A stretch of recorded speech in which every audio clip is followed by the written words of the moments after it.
What's going on, everybody? We're going to be getting started here in just a moment. We're going to get started in just a moment.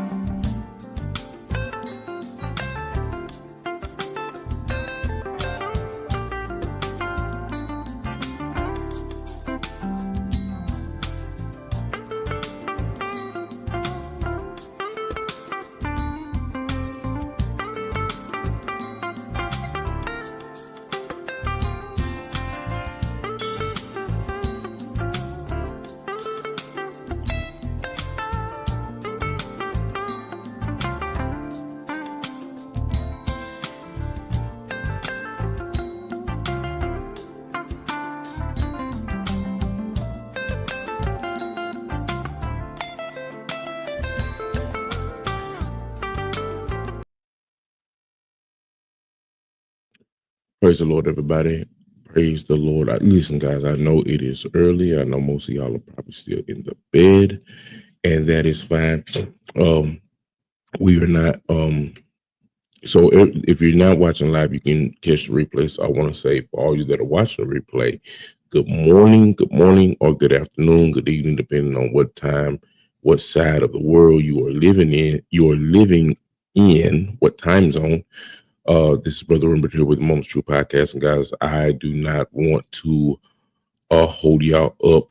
And like I said, I know it is early. Some of y'all are probably just getting started with your day, probably drinking your morning coffee. And if so, and if that is the case, then good morning to you.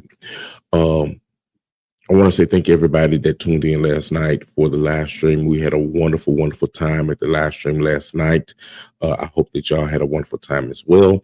And for the 4 a.m. prayer that we did this morning, we had a wonderful time at the 4 a.m. prayer. If you didn't join this morning, that is perfectly fine.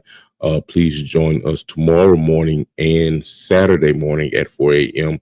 for our 4 a.m. prayer. The meeting ID and the passcode is down below, and I'll post it periodically through the live stream so that y'all can know to join us for our 4 a.m. 3-day 4 a.m. prayer revival from start this morning. It's going to go all the way through Saturday morning. Okay. So guys, this morning after the prayer stream, I was on YouTube and on the internet just doing some more research because I never want to put out information that is inaccurate. I want to make sure that due diligence is done. Everyone is aware, if you have not been living under a rock, everyone is aware of the live stream that Marcus Rogers did with Joni Lamb that was released on yesterday. And one of the reasons why I think that interview did so poorly is, one, I believe Marcus was not truly prepared. He did not have all the facts. He was just doing a lot of he say, she say, giving her so much time to rebuttal and didn't challenge her on anything. And some of y'all on the live stream last night had a lot of questions. How did things happen? Why did they do the NDA? And I had questions as well. Like, is the NDA standard for all Daystar employees? Well, one of the things that Joni said in the interview with Marcus Rogers was she talked about Julia Roy, who is the author of the Roy Report, the first person that broke the story of what's going on at Daystar. And not Julia Roberts. It's still early, guys. Forgive me. That's an actress.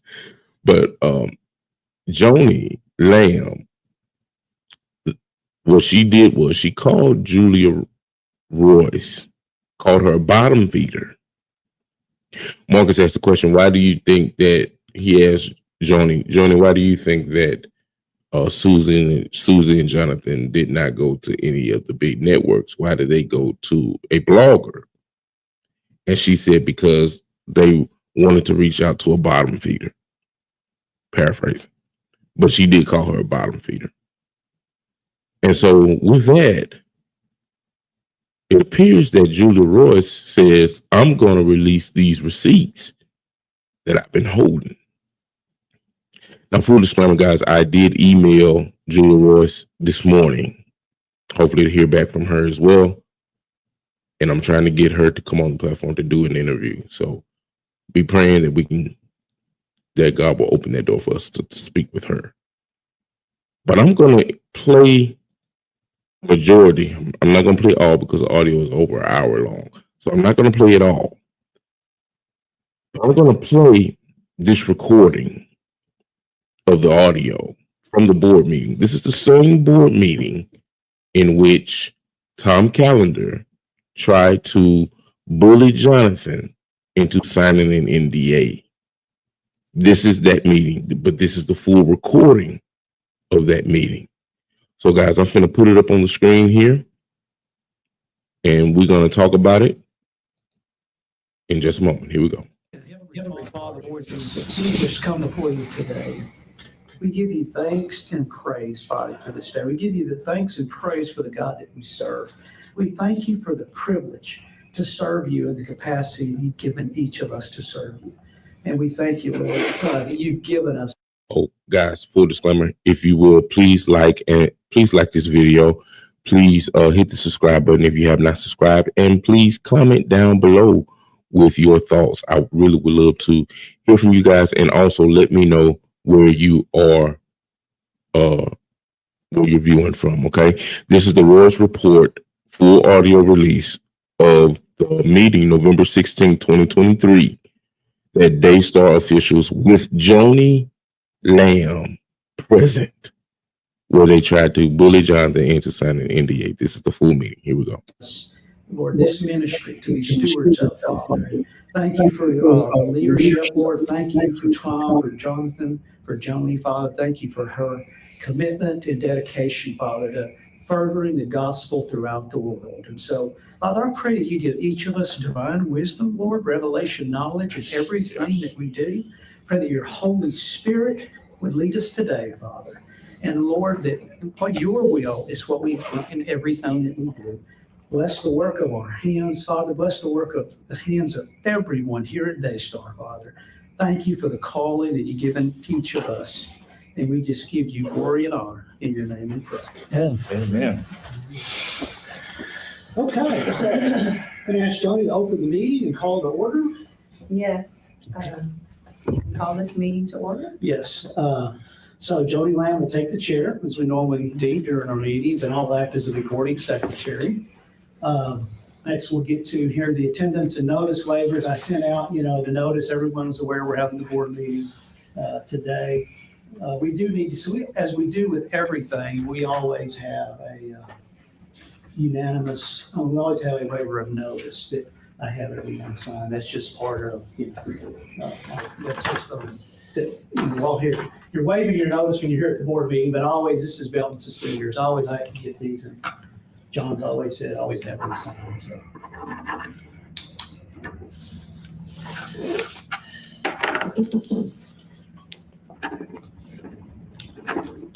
Everyone has the meeting agenda here.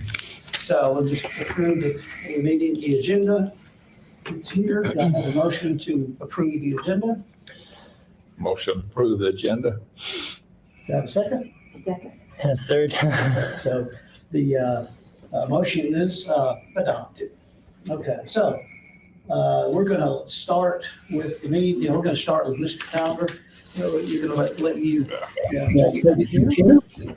I asked to have a moment to talk a little bit about the meeting that's what's gotten us to this point. I want to go back a little bit, because I can't help but go back a little bit.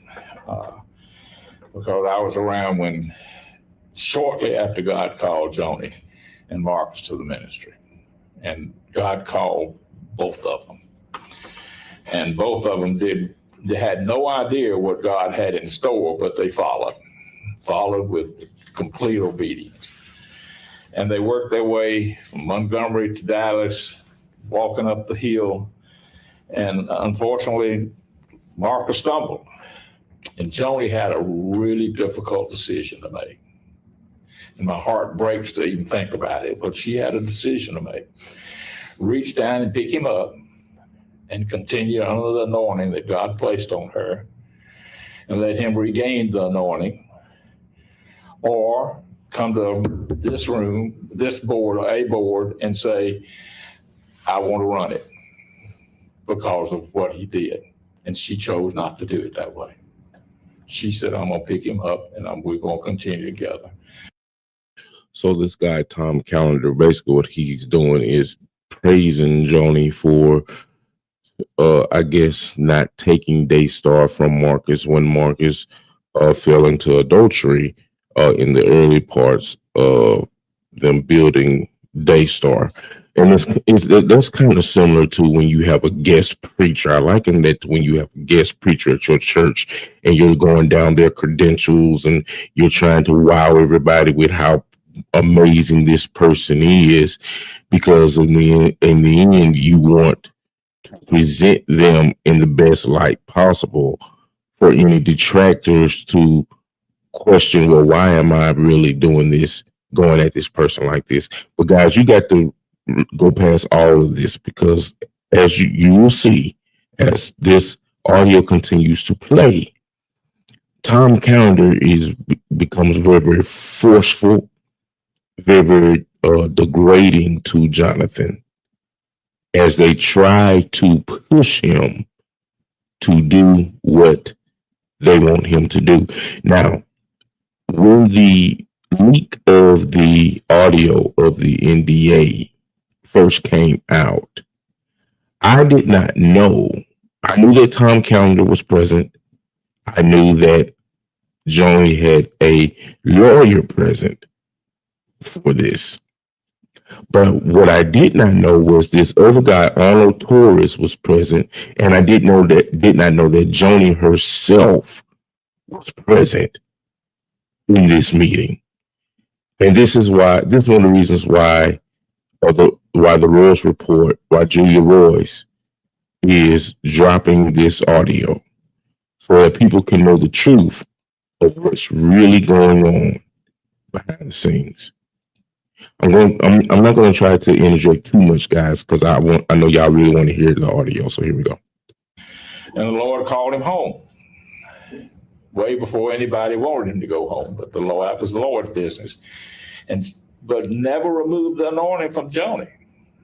And since he went home, he's confirmed that anointing in my eyes as I see what God's doing. He's confirmed it by the explosion of the ministry. Is doing bigger and better than it ever was. Just finished the best Heart for the World has ever had.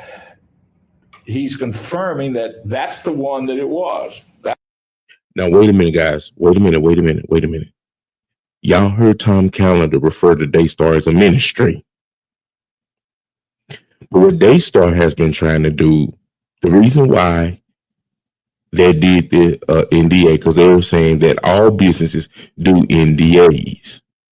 But Tom Callender is not referring to Daystar in this instance as a business. They're doing it as a ministry. That's why you can't listen to people when they are trying to put lipstick on the pig. Daystar is a ministry. The reason why Daystar is a ministry and not classified as a regular business is because as long as they are a ministry, they can be a 5103, which means they do not have to pay taxes on any monetary gifts or donations from viewers like you that are received to them. See, Joni told Marcus that Daystar is a business, but Tom Callender behind the scenes in this hidden audio saying that they are a ministry. So which one is it? That's God's purpose. Now, man's side over here was Marcus passed the mantle to her, made sure she learned everything in 38 years, preparing her for that chair. Now, our purpose here, from my perspective, and I want to challenge us, is to support that, to support what we see God doing, support what he prepared her for, And that's the reason we're here, to make sure that we give that support so this ministry can go on even further. And Jonathan, I'm not going to be official, okay? You at the same place. You got to make a decision. You have to make a decision as to what you're going to do and what you're going to allow God to do with your future. And we're here to talk about one of the recommendations that you brought to us that we have to deal with today, okay? And we're going to deal with it. But you're almost at the same place Joni was, just a little bit different. You have to decide, are you going to be 100% allow to what God's called you to do and prepare you for what God has for you in the future? Or are you, quite honestly, going to continue to be not a little bit rebellious? And I don't want an answer. Sure, I haven't been rebellious. And that's the blindness, son. I'm just going to be honest with you. Yes, you have. And you may not believe that, but you have. So that's how we got to where we are. Okay, and I disagree with that. Okay, that's fine. I just said we can't read a card because we're not talking about that. I'm talking about something bigger than that right now. We're gonna get to the card in a minute. That's the only thing. That's the only reason we're in this situation. So let's go forward from that and deal with your request. Okay.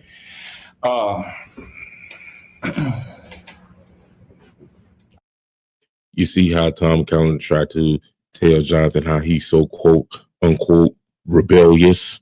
What? Trying to tell him that we are in this situation because Jonathan, you got to make a decision. Either you're going to be on board with us or you're not. Because you've been rebellious. You got a rebellious spirit on you. And when Jonathan began to stand on his convictions and say, no, I have not been rebellious. It's only because I refuse to read a card that justifies a marriage that I believe is not biblically standard. And so when Tom Calendar sees that he cannot sway Jonathan that way to admit that he's rebellious and I'm going to just play ball, now they want to continue to move forward. And that is part of manipulation. This is part of what people try to do when they try to manipulate you. They try to make you feel wrong for your conviction. But I'm here to tell you, brothers and sisters, if God has convicted you, if it is truly, truly God that has convicted you for something, do not let anybody sway you from your convictions. I don't care who they are. Do not let anybody manipulate you or belittle you to make you feel that you are wrong in your convictions, especially if God has convicted you. Because if God has convicted you and you go back on your conviction to please people, then you get in trouble with God for that. I would rather. It's board meeting. I would. It's being recorded. Is it by computer? And we swept this to make sure we don't have any bugs. Because somehow or another information got out of here. Okay. I would like to flip this, Madam President. I'd like to deal with 6 first, Okay. if that's all right with you. Yeah, go ahead. And go ahead and fill the vacancy of Marcus's position on the board because I want everybody that's going to be involved in this process to be able to have input into it, if that's all right with you. Yes. So I'd like to move to fill Marcus's position temporarily from now until the annual meeting in February. And I'd like to nominate Mr. Torres to fill that position. I'll second the motion. Call for the question. Sorry.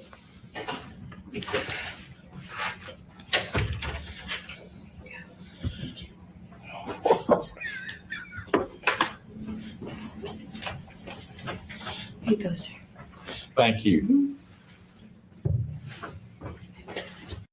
Ollie and Anna seemed so perfect. And what people didn't know was she was screaming for help.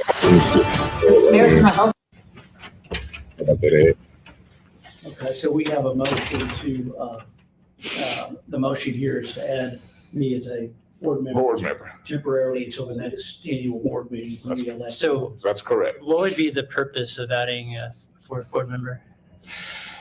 The purpose is that we are currently set up with 4, and until the annual board makes any other different decisions, I think it should be, I feel like that position should be filled for protection of the ministry in case something unforeseen happens to somebody.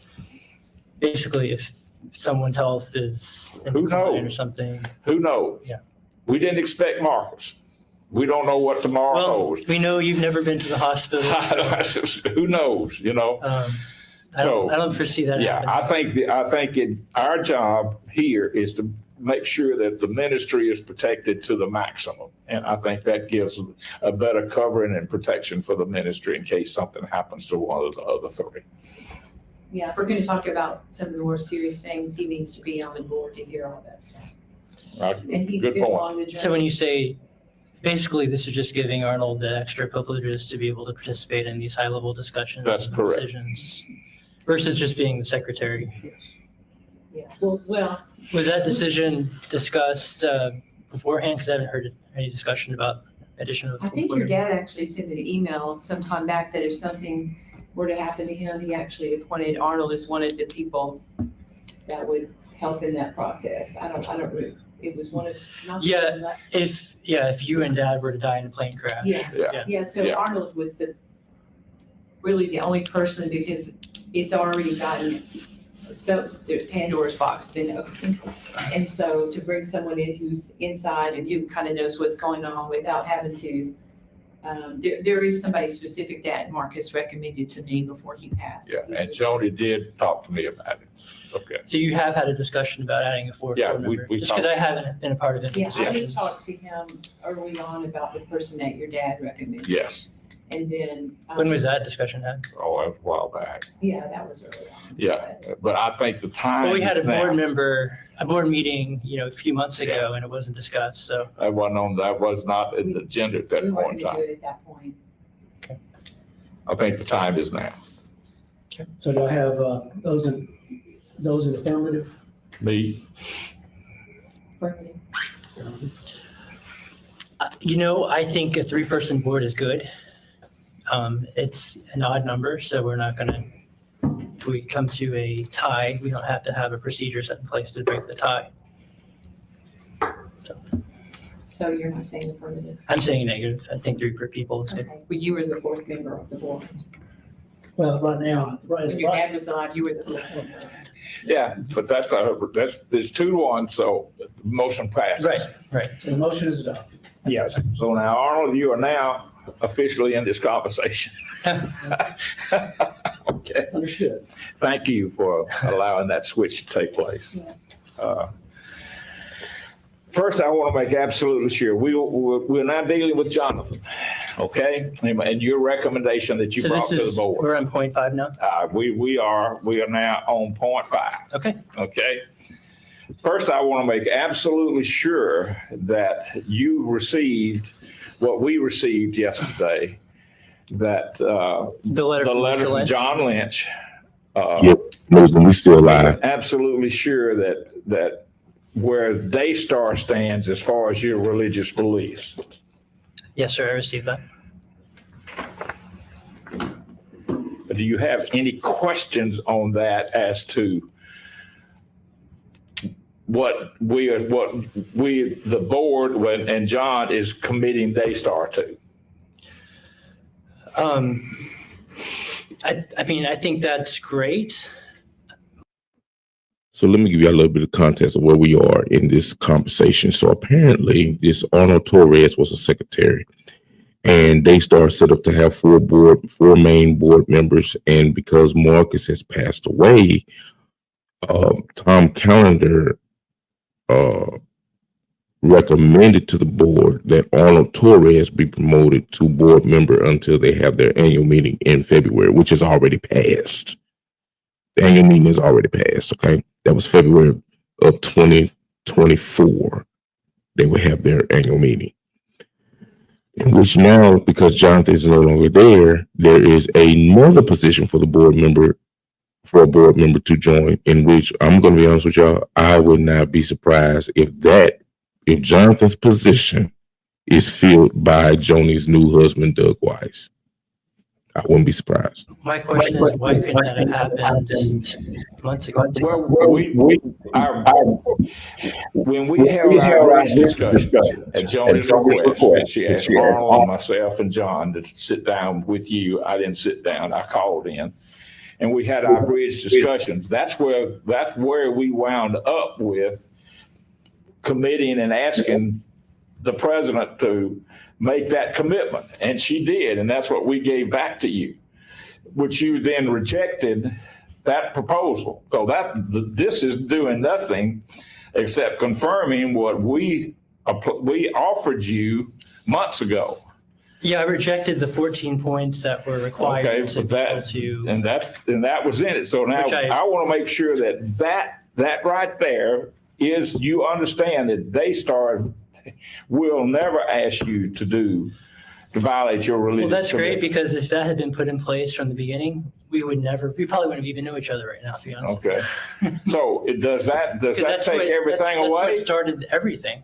Okay, so there's no issues.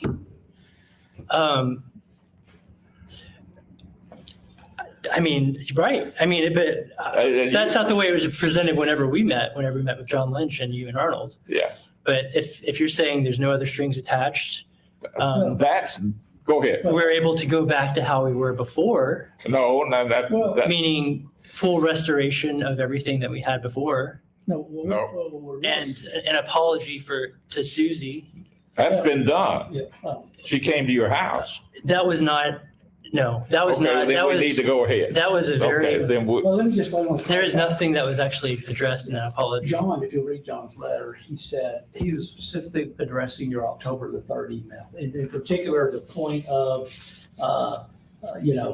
saying, they came up and said, I have it here in front of me. You make it very clear that we're not going to put you in a position to compromise your religious beliefs. Right. That we haven't and we won't, do that. Right. So that's when you make sure that was very clear. Remember, we had our discussions, we talked a lot about these additional things. I have the bullet points in front of me.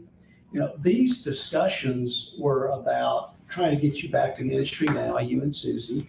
Your mother agreed that you would not have to read, a viewer comment like that. We went through that. That was the key point. And well, that's great. But remember, up until before this meeting, her stance was, if I didn't believe God sent Doug into her life, we can't do ministry with her, meaning we never had a chance of coming back. So this is obviously a huge step. So that's good. But I just want to show you where we came from. So we want to make. Wait a minute now. Wait. I'm not sure if y'all heard what was just stated.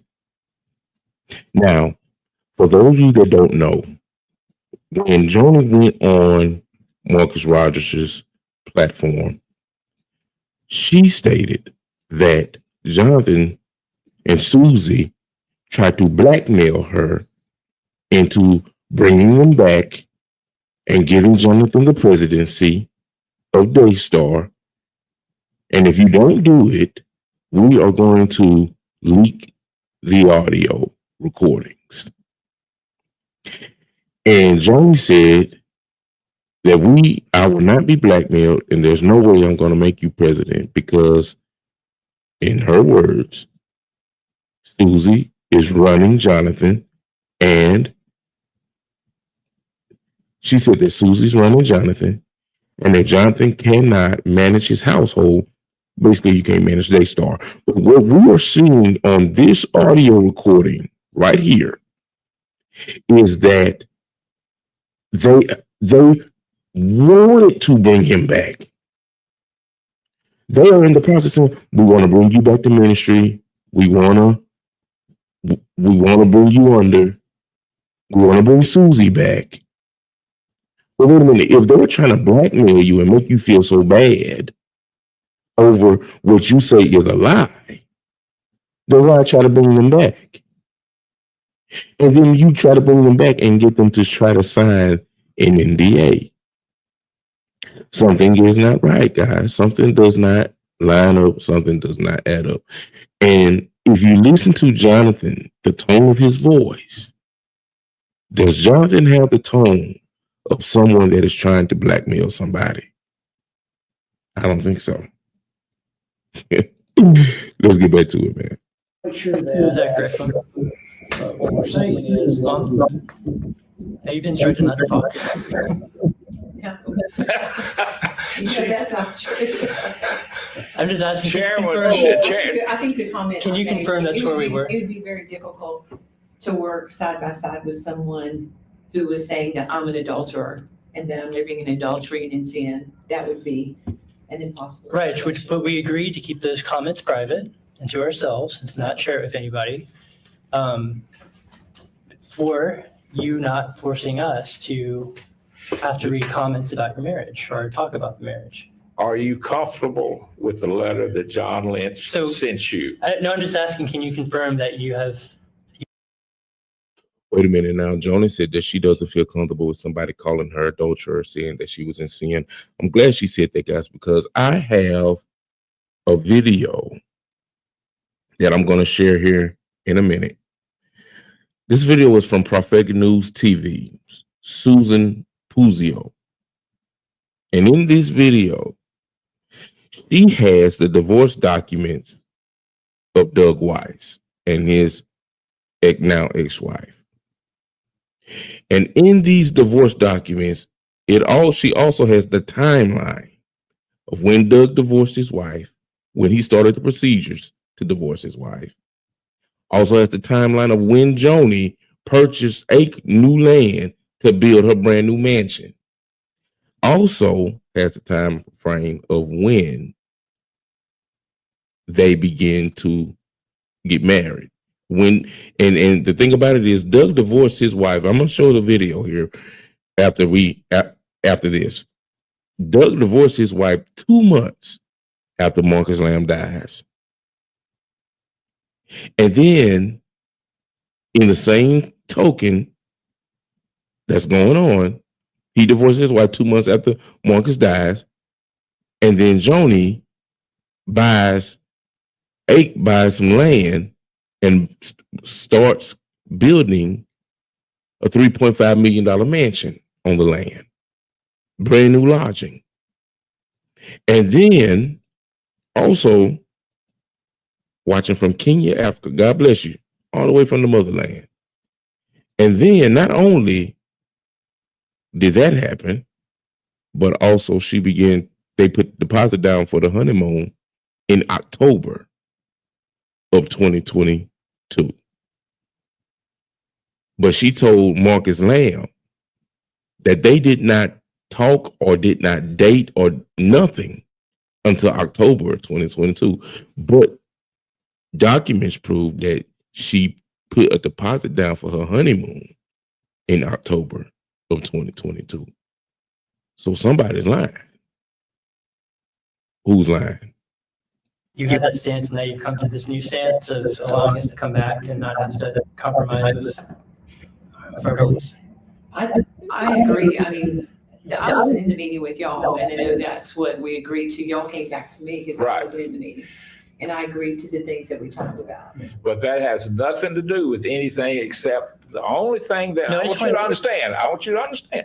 That says that Daystar will not ask you to read anything or make a public statement that goes against your religious beliefs. That's all that does. And I'm just trying to confirm with my mother to son, if she is going to, if she can look me in the eye and tell me that that's the truth, that you would stand by that.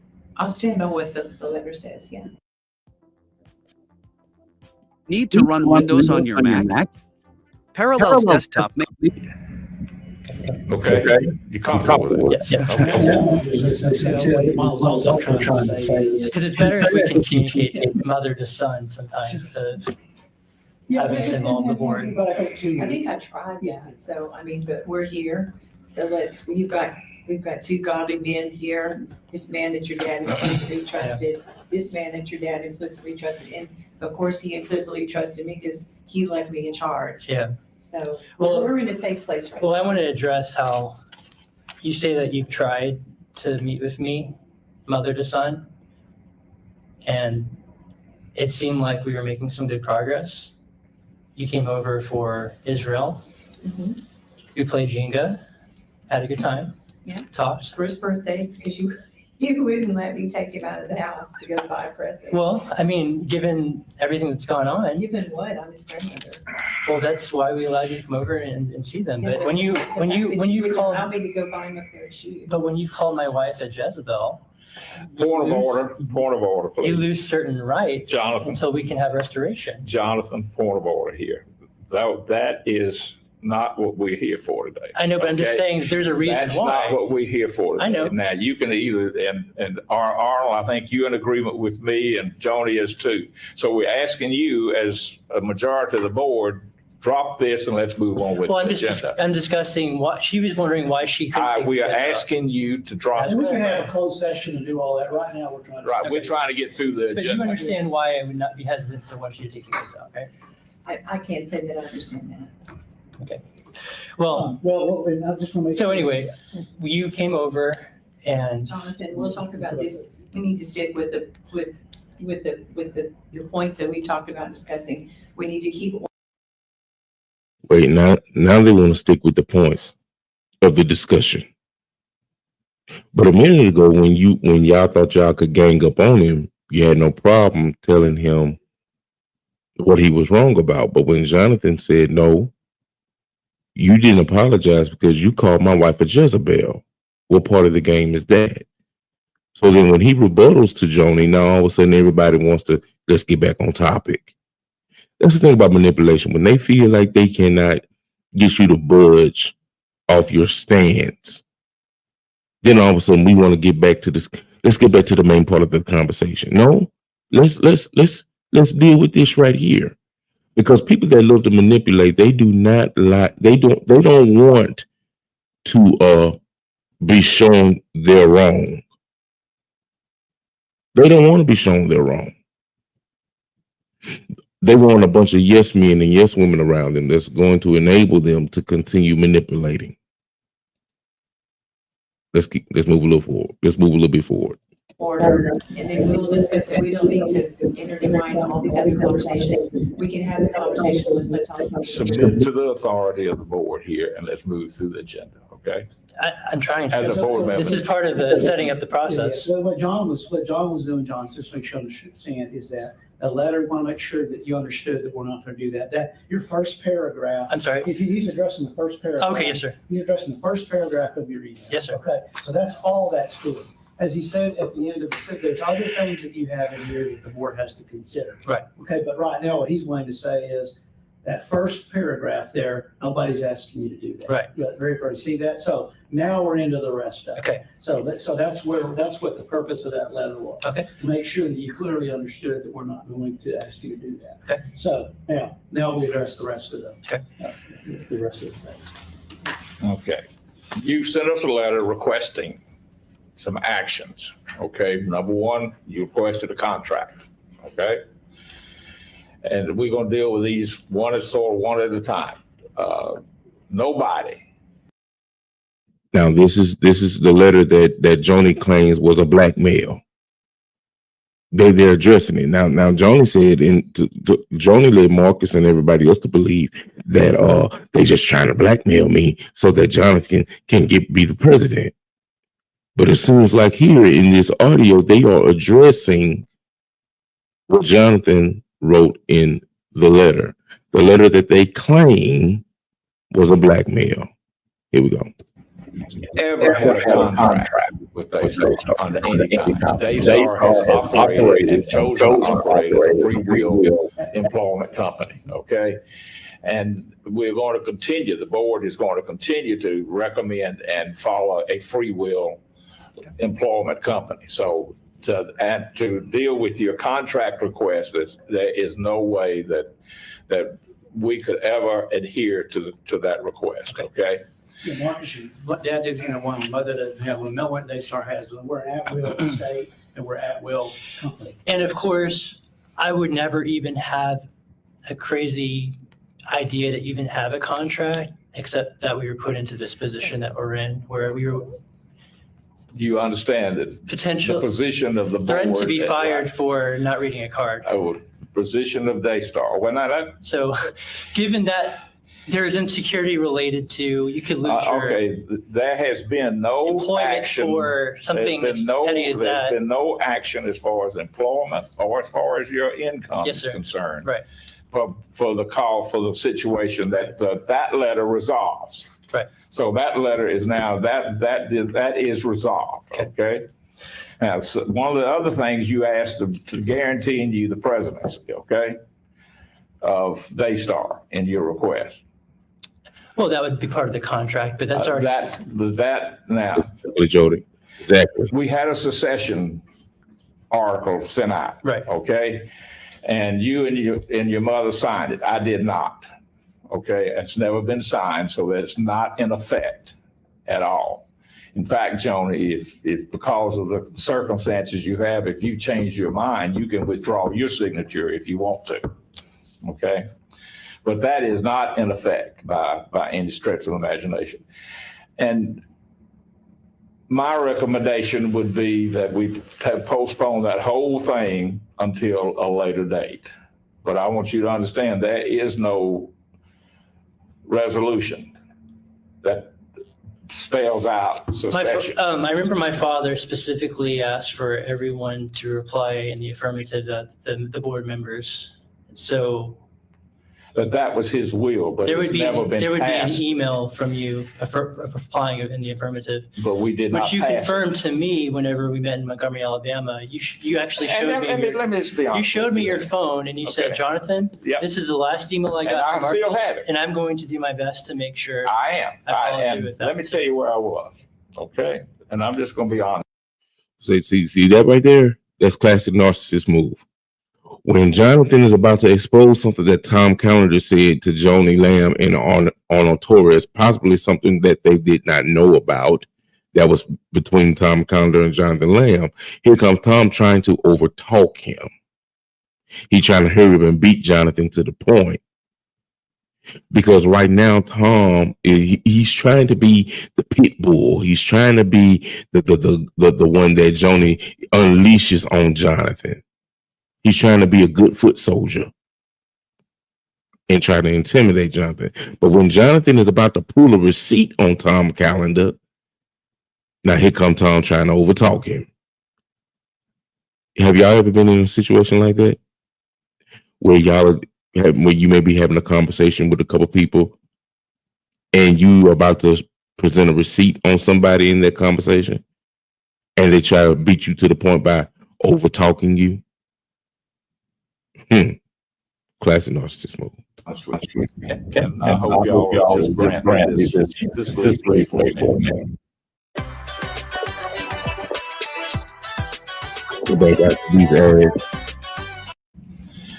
up there. My heart, when you came to Montgomery, was totally to believe everything you said, to be completely on your side, okay? To be able to give you the opportunity to grow and understand what a board position was and to grow into the position where you could be president. That was my absolute heart. I had nothing in the world except belief in Jonathan. Now, I'm just going to be honest with you. The last 6 months has caused me to totally reevaluate that decision, because I have seen a young man that is creating turmoil within the company by not supporting his mother, not supporting the I've president, always supported. who has agreed to do certain things and then done something just the exact opposite. And I don't want to get into minutia, okay? Well, it's good to But, clarify what made you change your mind. because honestly, I can't trust you. It's a I'm mystery. just gonna tell you like this. I can't trust you. I've been told 3 things that you would do, and you did exactly the opposite. Okay. And that created a trust and a reevaluation in my mind. Now, Could you clarify? I'll clarify them outside of the board, be happy to. Why- But that's not what we're here No, for but now. it's good to know why. I will clarify them outside, and you know what some of them are. And I will just go with one. Okay. You left this meeting, Okay. this room, sitting at this position, and I was sitting over there. You were going to write a statement and have Joni and myself approve it as to what was the status of you and Daystar. Okay, you came back and you did not do it. And then later, you and I had a conversation, and you decided to write it. And I asked you, please, to run it by Joni and Arnold, like we agreed in the board meeting, and you did not do it. Now, that to me is completely doing different than what you said you would do. That creates a point of concern in my mind. Okay. Now, and that's There's a very good reason why, because not making a difference what the reason why is, but that's what's happened to me. Okay. Well, that's why I need to make sure in the future. Hey, it's 38 of us in the chat right now. I need everybody that will please hit that like button. Please hit that like button on this video. Please do that for your boy. Any type of board decision, I make myself perfectly clear if I am settled on an issue, to not commit to it and say, I need to go back and discuss this with my wife. And that's where we're headed and today. figure out how we are working through this together. We're going to be very, very clear, Because very clear as to there's a decision that was made for being on television. I don't want to be separate from my wife. And it's simple as that. So if I was going to be coming on to say, and also I don't want to lie. So I don't want to lie about not being, why I was off TV. Like there's a reason why I wasn't off TV, and it's clear, it's very simple. and the back and forth and the anxiety and the ants in this meeting right now is a detriment to Daystar, and a detriment to the vision of Daystar, and a detriment to being able to do what it should do. This kind of action that we're taking place right now is really creating a power struggle. Now, you're a young person and you may not see it, but right now you're in a power struggle with me, with Arnold, with your mother. You are automatically in the power struggle mode, but that's what's happening, and that's creating a power struggle against the leadership of Daystar. That's what's happening. If this letter that was put into action. I'm talking about your discussions right now. That letter's over with. No, but I'm saying we would never even be in these discussions if I wasn't put in this impossible position of having to pick between. Share something, share something. This is me looking from the outside, looking in. After we met as a board, not me as a board, but we had the board meetings, and there was what I understood. I wasn't in the meetings, but there was a lot of reconciliation. I thought a path to move forward. I know what you shared was your frustration of Jonathan. You were going to put together a statement that they would approve, and you chose not to do so. I would have never said you were going to do that. If you say something, you have to mean it. You could have said, let me think about this, let me not, but you said, I'm going to put this together, and you chose not to do it. That, when I'm hearing it, raised the first red flag. So we had our emergency board meeting, and we decided it was best, and you agreed to a sabbatical for ministry now. We just couldn't get there. I was surprised. I thought we were there. Then we gave it some time. You guys were at the Nashville's, from what I recall. You talked, I don't have the dates here in front of me, but you mentioned about another statement to Mr. Callender about, I think this is what the second one you're referring to, about wanting to put out a statement on social media. And he had asked you to run that by Joni and myself. Let me finish. So he did ask you to do that, and you chose not to, The average person sees around 10,000 online ads daily. Here's how a man's life would change. And that was another concern that he had, because we could have put out a statement. The right thing to do would have been, okay, let's sit down, let's put out a statement. Here's what we're going to do. It's a Daystar statement from Daystar. We have 1.2 million, followers or whatever we have. And Well, I think that's the proper way to do things, but instead, you chose to do it anyway. So that was the second flag. I mean, that's just what I'm hearing. So, you said first that I was going to do it once. Then he asked you, I don't know that you said you committed, maybe you committed to do it, I guess, I don't know. But the fact that he asked you to do that. And Yeah, I didn't commit. Yeah, but he asked you to do it from a protection of Daystar as a fellow. But again, that But we're statement still under the same that guidelines statement we had at the board said meeting. nothing uncovering of my mother. It was simply to dispel concern because I was getting literally hundreds of messages about, Bro, am I still a part of What Daystar? should have happened is, okay, I have this statement, Mom, Arnold, and so, and we, I would have said, whatever statement we come up with, it should come from Daystar. It was just, It should Because come he from was Daystar. talking about Yeah, it should Daystar. come from Daystar. And then it evoked all of these horrible comments from about 30 people that have nothing better to do than judge and have a religious spirit. But it did, And he left and he leaves the comments on there about the president of Daystar and his mother doesn't care it's proud for them to be on and take me down, take Doug down, take Daystar down, and they don't even know what the story is. And that's the power struggle that he is exercising at this time, whether he well, it created that. I don't- created that. but that's the difference. Like Daystar has been against censorship and that's all you've done ever since Doug has come into your life. You've blocked hundreds of people on Facebook and haven't blocked Instagram. hundreds of people. I've blocked the bad comments about you and Susie because I didn't want those I comments don't- on there about you. But I can You don't handle allow I can handle the about your truth. mother, horrendous, horrible comments, and you don't leave them on there for everybody to go through and read. I can't tell you the scads of people that have told me, I cannot believe your son would allow that kind of stuff about you on social media. It really shows his heart.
This is the divorce document.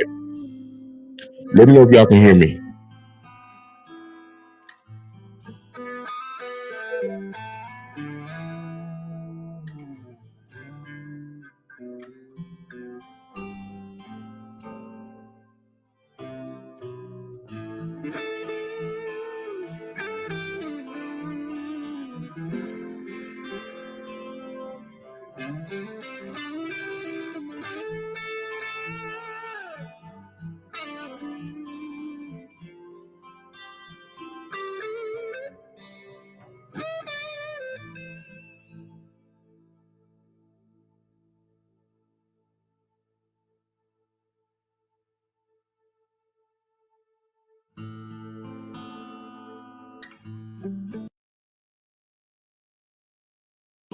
Wait now. Look at this now. In March of 2022, Joni bought a building lot to build a brand new $4 million mansion. In March of 2022. which I believe, let me make sure, which I believe, okay, in January, Doug Weiss divorces his wife. Marcus Lamb dies in November of 2021. In January, which is 2 months later, Doug Weiss divorces his wife. In March of 2022, Joni buys a lot and starts building a brand new $4 million mansion. When most spouses are still grieving for their husband or wife that they were married to for almost 40 years, I think Joni and Marcus were married for 38 years. If you have been married for somebody for 38 years, you're not even thinking about buying land and building houses. But for some reason, November, December, January, February, 5 months after her husband dies, Joni Lamb is building a $4 million mansion.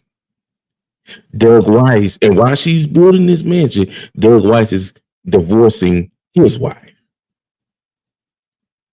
But Joni tells Marcus Rogers on his podcast platform, and she tells all of us at the same time, she tells all of us, me and Doug, we never had conversations until October 2022. We never dated until October 2022. But it seems like to me, the timeline is not adding up. Somebody's lying.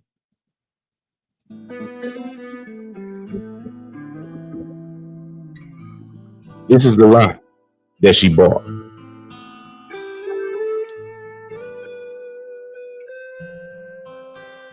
Come on, Dane. Come on. It's the truth. It's the truth. My mother was married to my father for almost 20 years. He passed away in 1999. My mother, it is now 2024. My mother never went on another date. She could have, but she never went on another date. She never had conversations outside of business with another male. Now she could have, but it took her years to heal from the hurt of my father's passing. And even to this day, my mom still talks about my father in such high regard. You mean to tell me that in 5 months, you are perfectly fine with purchasing and building a $4 million mansion in 5 months after your husband, this is the lot right here, after your husband passes away?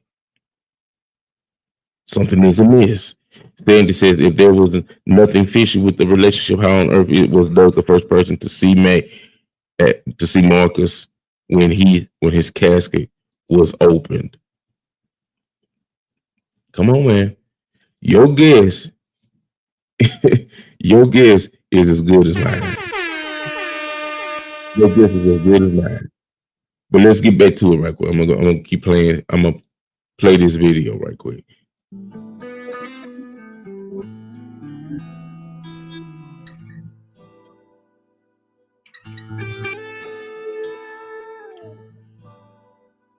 This is the purchase deed.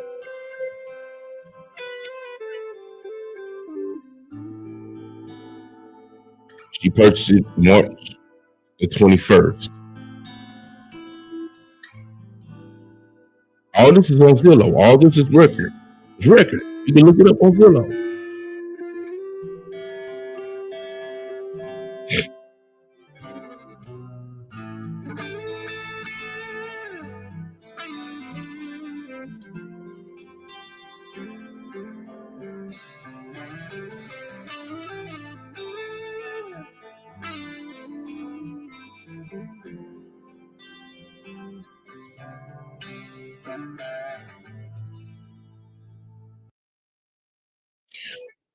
want to give a shout out to Susan at Prophetic News for making that video. And see, this is the thing about the internet, man. The internet is undefeated. The internet is undefeated, y'all. I'm gonna tell you like this. You better not have no dirt out there. Because Twitter world, YouTube, it is some investigators. You ain't even got to hire private investigators anymore. You can just put something out there on the internet, and if people are interested in your story, they will go digging. So, Joni, you're going to have to come back. Before Jimmy signed off on Doug's divorce, did he get the names of at least 10 reconciling ministers who pleaded the cause of the oppressed between Doug and his wife? And did he talk to them? I agree. Saying this something suspicious about his death. Did they say at all his wife's fault every time? So this is the thing. Joni told Marcus Rogers, and this is why Marcus should not have done this interview. He should have done his research before this interview was done. I'm gonna play another clip. I'm gonna share another clip with y'all, because another thing that Joni has stated is that Jonathan and Susie made up this allegation on a family member that they call Pete, that he sexually assaulted their daughter. One of the things that Joni said is that Pete took a polygraph test and he passed that polygraph test. Well, thank God for Julia Royce, because Julia Royce has released this audio stating that the person that supposedly took the polygraph test was not allowed to finish the polygraph test because Joni Lamb and Marcus Lamb stopped her from going any further. You ain't got to take my word for it. I'm going to play this video right now. Y'all check this out right here. Daystar TV has denied allegations that co-founders Marcus and Joni Lamb covered up the alleged sexual abuse of their granddaughter by a family member. In a statement, Daystar said, over 3 years ago, in a thoroughly investigated and since resolved matter, it was confirmed that any allegations referencing sexual misconduct involving any Lamb family members were not credible and unfounded. However, the Roy's report talked to the investigator, forensic counselor Debbie Leonard, who said that's not true. She said she wasn't able to offer any assessment because the alleged abuser wouldn't answer any questions. And on a recording released to the Roy's report, here's what Denise Boggs, who oversaw the investigation, told the alleged victim's parents, Jonathan and Susie Lamb. I remember when Marcus and Joni said, we want to drop everything, just drop everything. Yeah. Just drop everything. I said, okay. And so I had told Debbie, okay, so I just want to drop everything. I don't want any more to do. Daystar TV has denied allegations. So y'all tell me right there, what does that sound like? But wait, everybody's saying that this man was innocent. Joni saying that this man is innocent. Marcus was saying this man is innocent. Rebecca Lamb come out saying this man is innocent. There's nothing wrong. But Julia Royce from the Royce Report drops the audio saying Joni Lamb and Marcus Lamb didn't want to move further in the proceedings. She was not allowed to finish her assessment, see if the man was guilty or not. So something is amiss.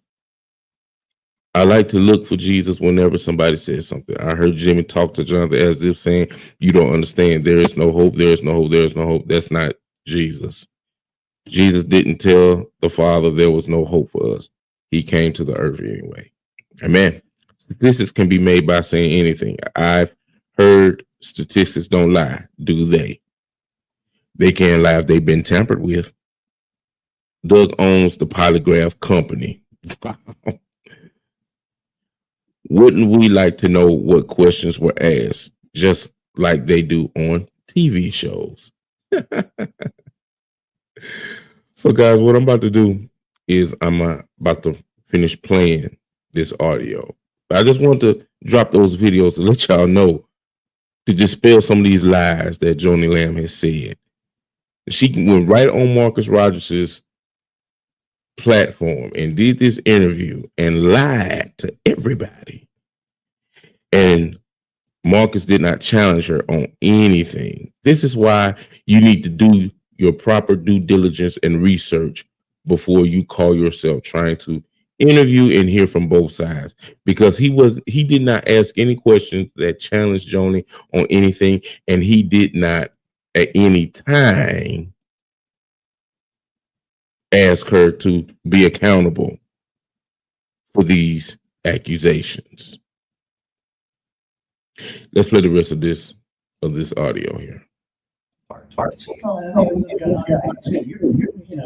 When you did that, Jonathan, it created a very negative. Her decision to marry a man who was divorced, That is got not the remarried, issue. created this issue that we're in. Okay. And that's what people are expressing their displeasure about, because they know the word of God. Jesus said in Matthew 19:9, whoever divorces his wife and marries another commits adultery. That was Jesus's words. We either believe that or we don't. Jonathan, we've all talked about that. So you that's what created the problem. we talked to you about, that what's done, that's done has been done. Right. You're going to be able to serve. You got to put it in your back pocket. Of course, but you can't prevent people from expressing their displeasure towards the marriage, because that's the truth. But you know what? If they choose to do that, they can. But what we're saying She can't just stick her head in the sand and imagine that people aren't going to disagree with her marriage. What we're saying is first of all, if Right, Mom? There were thousands of people, thousands and thousands and thousands of comments positive. And there were thousands and thousands that were You have a negative. small percentage of the other. No, Mom, that's not Yeah. true. We're getting lost in the weeds here, folks. No, Mom, we could do an audit and figure out Jonathan, exactly what we wanted to. please mature to the point that you have a conversation. Going back to where Mr. Callender's coming from, what should have occurred is that the statement put together, we could have collectively put it should have come from Daystar, because it was about you at Daystar. That's what should have been done. Had that been done, whatever it's saying with negative comments, and it's the Daystar, that it is what it is. But what it did instead is it created a whole nother level of comments and things that are negative, And to me, that's just a byproduct of you didn't do what a fellow board member asked you to do that. This whole situation, the reason why they are upset with Jonathan is because Jonathan is not protecting the brand. And I said this in my live stream on last night, and I said it on the other live stream I did on Daystar. Daystar, at some point in time, like many of these mega churches, like many of these mega ministries, and like many of these now mega Christian YouTube channels, it all starts out in the beginning being about Jesus. It all starts out in the beginning about spreading the word of Jesus Christ, and people feeling the love of God and being able to come into salvation and acknowledging their sins and stuff, so on and so forth. It's all about the Great Commission in the beginning. But somewhere along the line, when the platform begins to grow, when the ministry begins to evolve, and money starts getting involved, a lot of these ministers, content creators, and so on and so forth, what happens, they turn it from being a ministry to becoming a brand. Daystar is no longer a ministry. It is a brand. Just like all these mega churches, the Potter's House, Gateway, different other places. They're brands now. They're not churches. They're brands. And now it is about protecting the brand at all costs, because the brand is under fire. This $1 billion company is under fire. And everybody now is in preservation of the company that used to be a ministry. And let me tell y'all something else. If things begin to progressively get worse for Daystar, it will turn from becoming preservation of Daystar to self-preservation. then people will start turning on themselves, on other people. I'm telling y'all, man, it's a shifting. It is a shifting that is happening. And this is the thing. It just wasn't her marriage that ruined the brand. I agree. Forcing people to stamp their approval on her marriage. Why would you want to force people to stamp their? Why do you even care if the marriage is ethical? But the marriage is not ethical. Now, listen. I'm not going to pass judgment on somebody, but whoever you marry is your business. But when you come out in the public and you try to pee in my face and make me think that it's raining by saying we didn't talk, we didn't know, we didn't have any type of conversation or dates until October 2023. That may have been when y'all went on your first official date, but y'all been dealing with each other probably even before Marcus Lamb died. And you think that people are just dumb enough to not put the timeline together. Let me play the rest of this.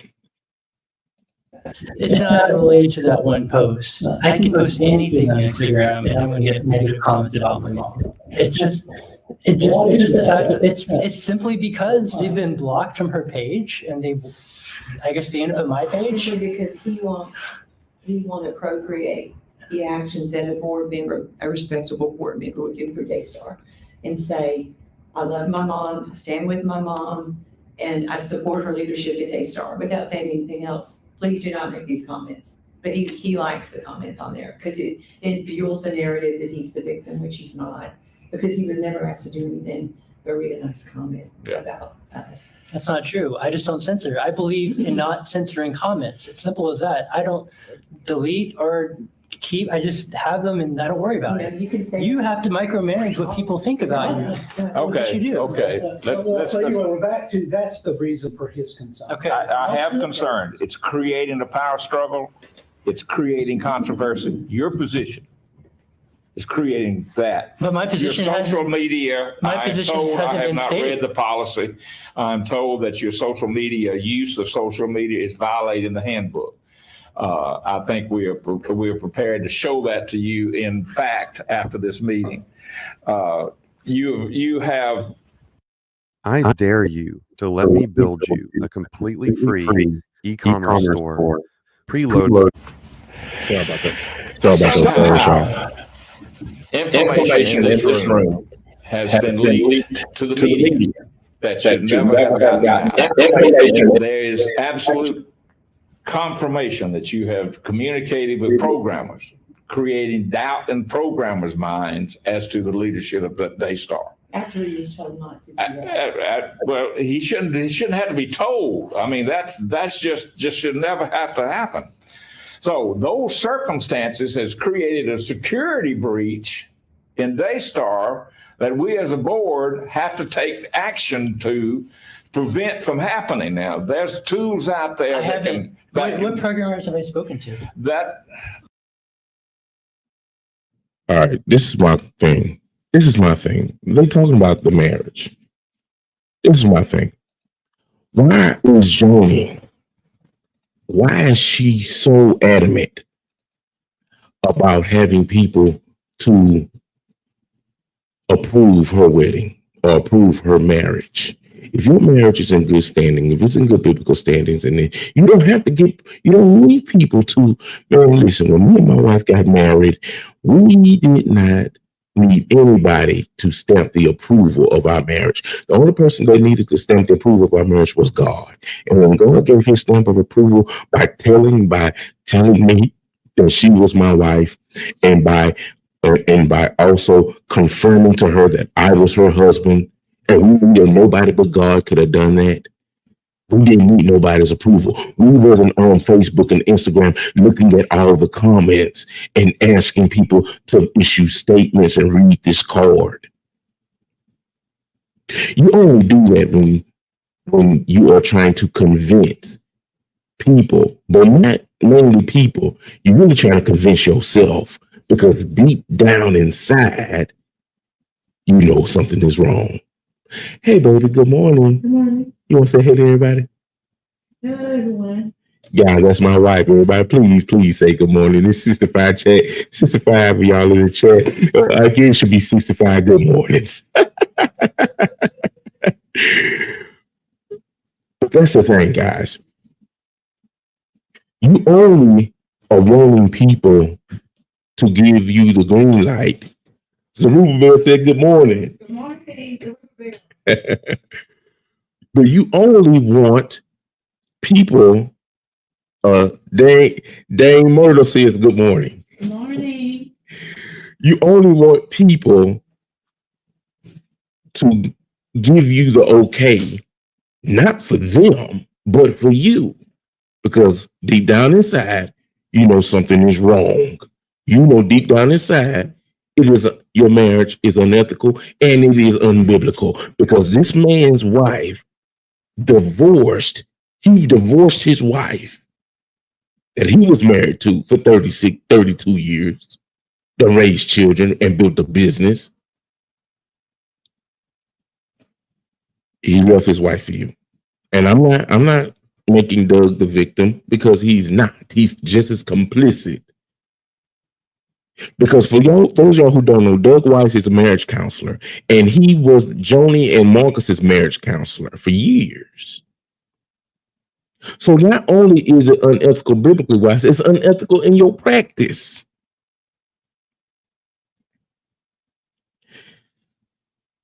That is why we cannot look at man. We have to put our eyes on Christ. We have to put our eyes on Christ. That is why you cannot pattern your life after people. You have to pattern your life after Jesus. You have to live your life between the confines of the pages of the book. You have to ask God, Lord, please help me to live as you live, to walk as you walk, to talk as you talk, to see as you see, to love as you love. Because people, for as much, let me say this, and I'm going to get back to the video. For as much as people try to make the word of God fallible people try to make an infallible word fallible to justify their wrong. And when you do not join them in justifying their wrong, then they try to manipulate you and bully you or silence you, in Jonathan's case, so that the light can stay on them and not be shined on their sin. And we are all, without Christ, we are all like that. We are all like that. But it sure begs the question to me. Since Joni Lamb told Marcus Rogers that Jonathan tried to blackmail her into becoming the president of Daystar and try to sign a contract, this, that, and the third. But in this audio here, nowhere in the audio does anybody say anything about blackmail. Nowhere in that audio does anybody say anything about you trying to blackmail us. But because you didn't know that this audio was recorded, you thought you was cool. You thought this just stayed between y'all four. So you go out on Marcus Rogers and say he tried to blackmail us. But then the Woods report drops the full audio. Ain't that something? The Bible says, be sure your sins will find you out. Crispin says, Julia Roy, low-level blogger. She may be low-level, but she sure got a whole lot of receipts. Joni called her a bottom feeder. But if she's a bottom feeder, she's showing up a bottom feeder with a lot of receipts. And let me give y'all a quick announcement right quick.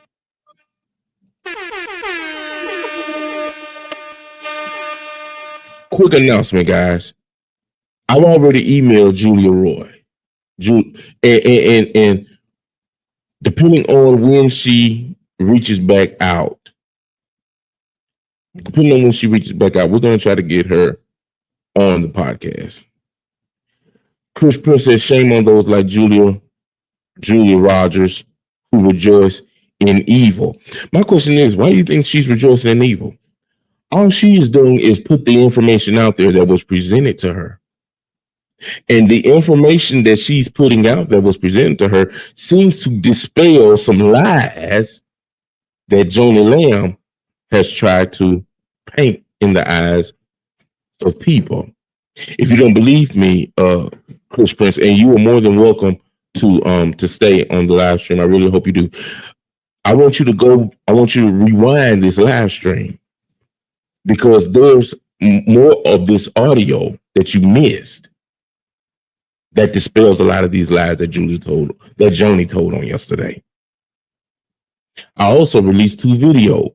I also played two videos from two other content creators that did some research and dispelled a lot of the lies that Joni told on yesterday. And so this is the thing. The reason why Joni called Julia a bottom feeder is because they're trying to discourage people from finding out the truth, because Julia Royce has the truth and they're trying to silence her. That's why they gave her a cease and desist. They didn't give Marcus Rogers a cease and desist. Why? Because Marcus Rogers has a mutual friend, a mutual pastor that knows Joni pretty well. And he spoke up. This pastor spoke up for Marcus to Joni, which is why Marcus Rogers didn't get a cease and desist when he interviewed Susan and Jonathan. But instead, he got an invite to come to Daystar because they knew that Marcus was now well skilled in journalism, and they knew he wasn't going to ask the right questions, and so Joni could flip the narrative. The only reason why. Because if I was Joni and I really got the truth on my side, I'm going to ask Julia Royce to come to Daystar and we're going to have a conversation. We're going to sit down and I'm going to dispel every rumor, but she ain't do that. She called Marcus Rogers, a person that has no experience in journalism whatsoever. And all Marcus did was do a bunch of he say, she say, did not hold her feet to the fire whatsoever. Well, what about this? Such and such and such and such. Oh, okay. I thought something was missing from that story. Well, what about this? Such and such and such and such. Oh, okay. That's all that their interview was about. That's all what it's about. So, guys, just want to let y'all know, I am trying to I'm in the process of emailing Jonathan and Susie Lamb. I've already sent the email to them. Hopefully we'll hear back from them and get them on the channel. And I have emailed Julia Royce, and and hopefully she gets back with me and we can get her on the channel as well. And we'll do a interview with them, and I will open up the floor for y'all comments. Hopefully y'all tune in. Y'all know that if soon as they get back with me, if they say yes, then I will he apologized. It's crazy. But as soon as they get back with me and if they agree, then I will let you all know that the interview is coming, and y'all tune in and we will answer y'all's questions in the chat. I will give Jonathan and Susie a chance to answer your questions. And when Julia Royce comes on, if she comes on, I will give y'all a chance to give her a chance to answer y'all's questions as well. But we're about to get into the rest of this audio, guys. I'm going to try not to interrupt too much more, okay? I know y'all want to hear the rest of the audio.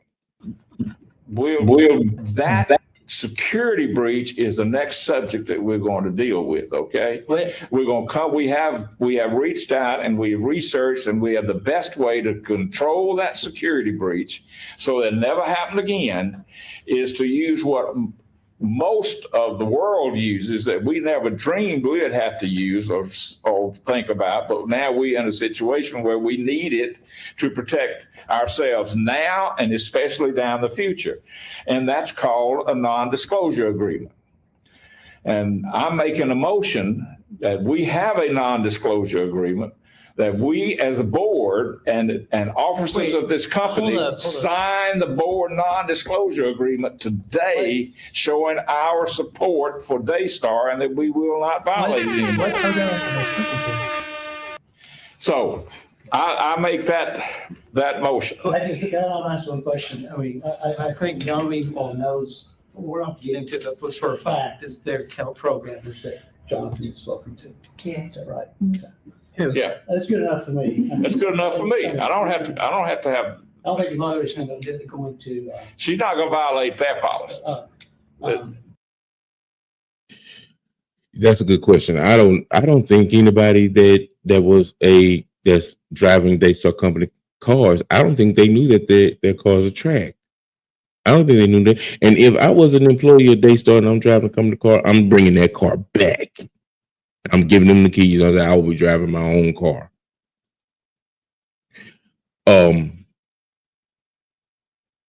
Another thing too. Sandy News says, why is it not addressed that the board had numerous meetings, made decisions that excluded one member of the board? That's a good question. Another thing that I would ask too, is it standard, since we are doing NDAs here, is it standard for everyone that comes through the door to sign an NDA? If it's not standard for everyone that comes through the door to sign an NDA, then why in the world, if you have nothing to hide, Daystar, why would you make Jonathan sign a gag order? This is not an NDA. This is a gag order. Wanting him to be quiet. It's a gag order. Because they don't want him to speak on the marriage, and they definitely do not want him to speak on the family member, Pete, that sexually assaulted his daughter.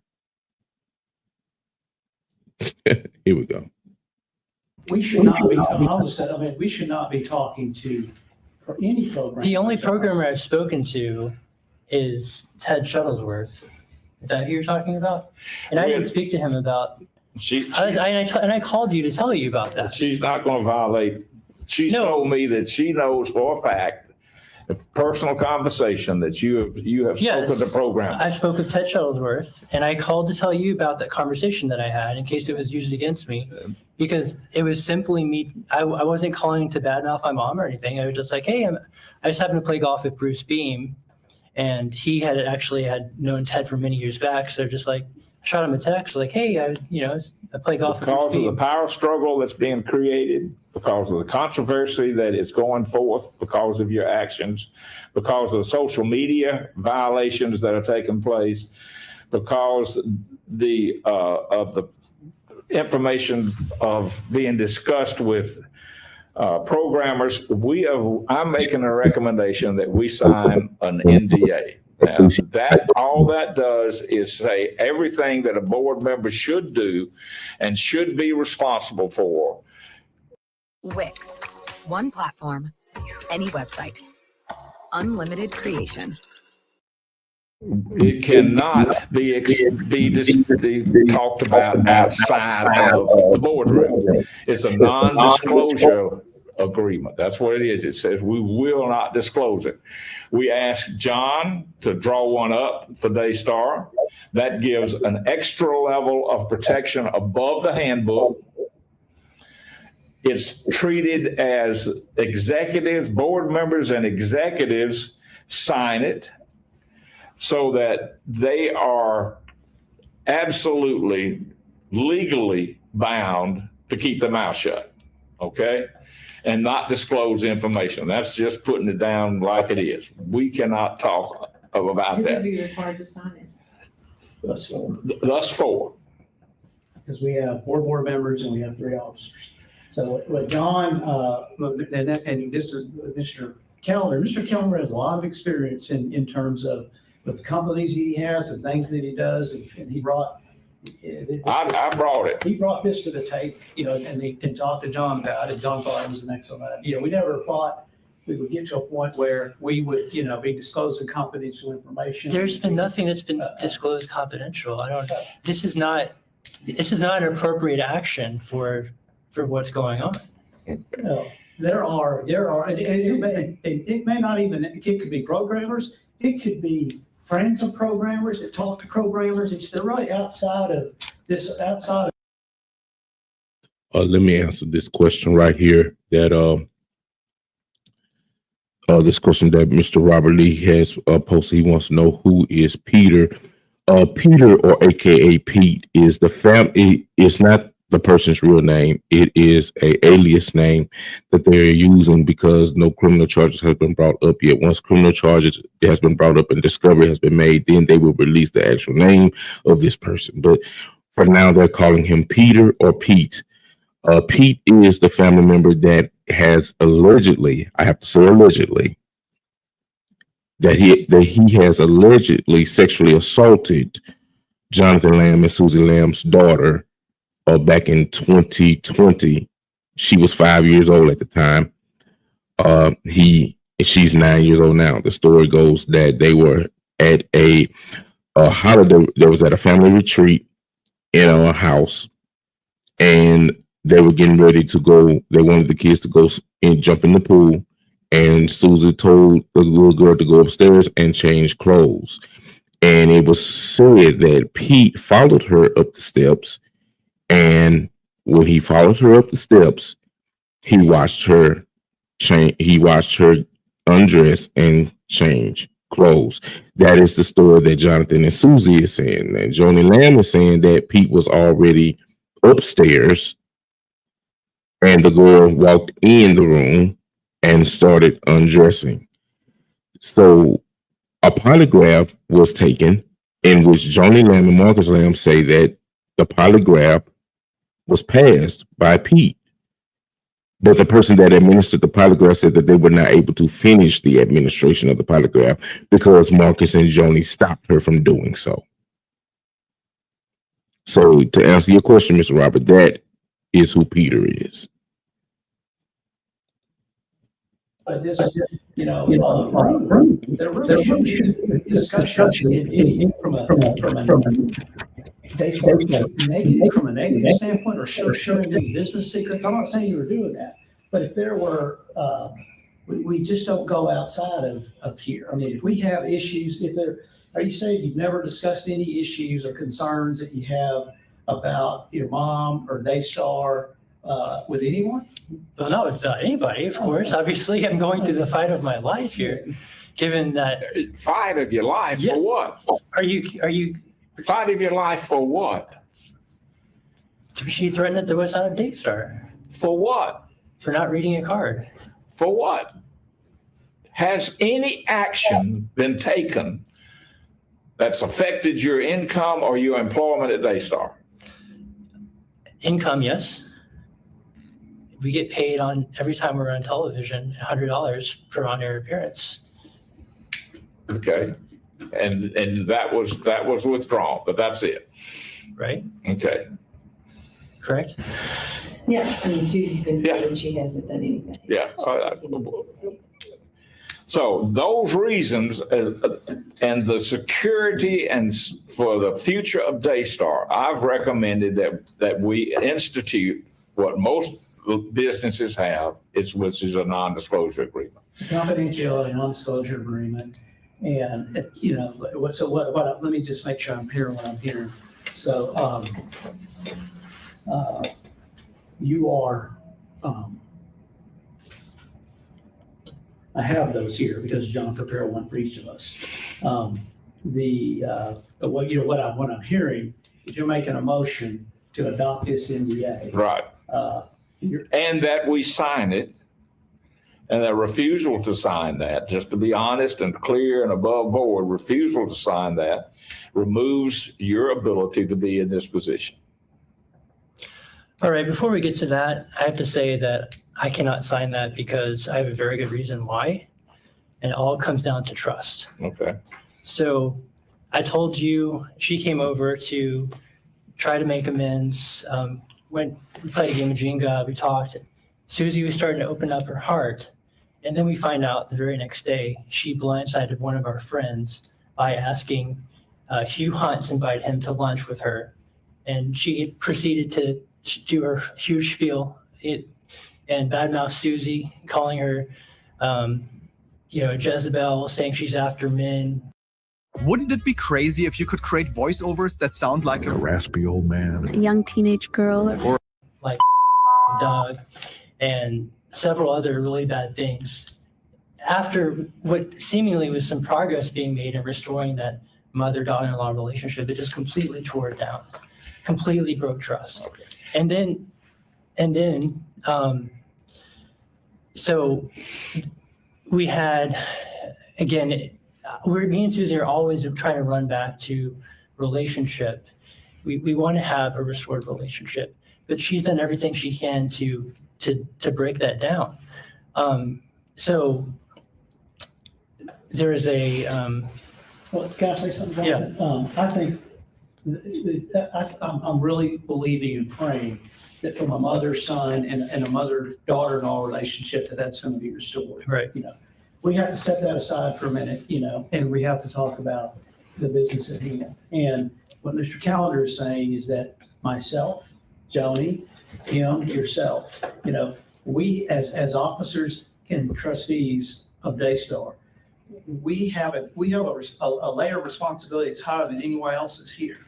It's beyond the handbook and everything else as it relates to confidentiality, as it relates to disparagement, things like that about the organization.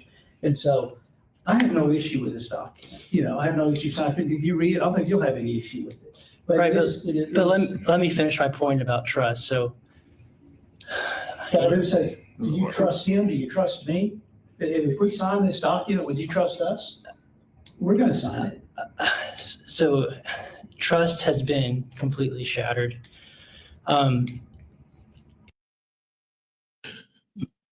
Arnold Torres is asking Jonathan, can you trust, if you don't trust your mom, can you trust me? Can you trust Tom? We're going to sign this agreement too.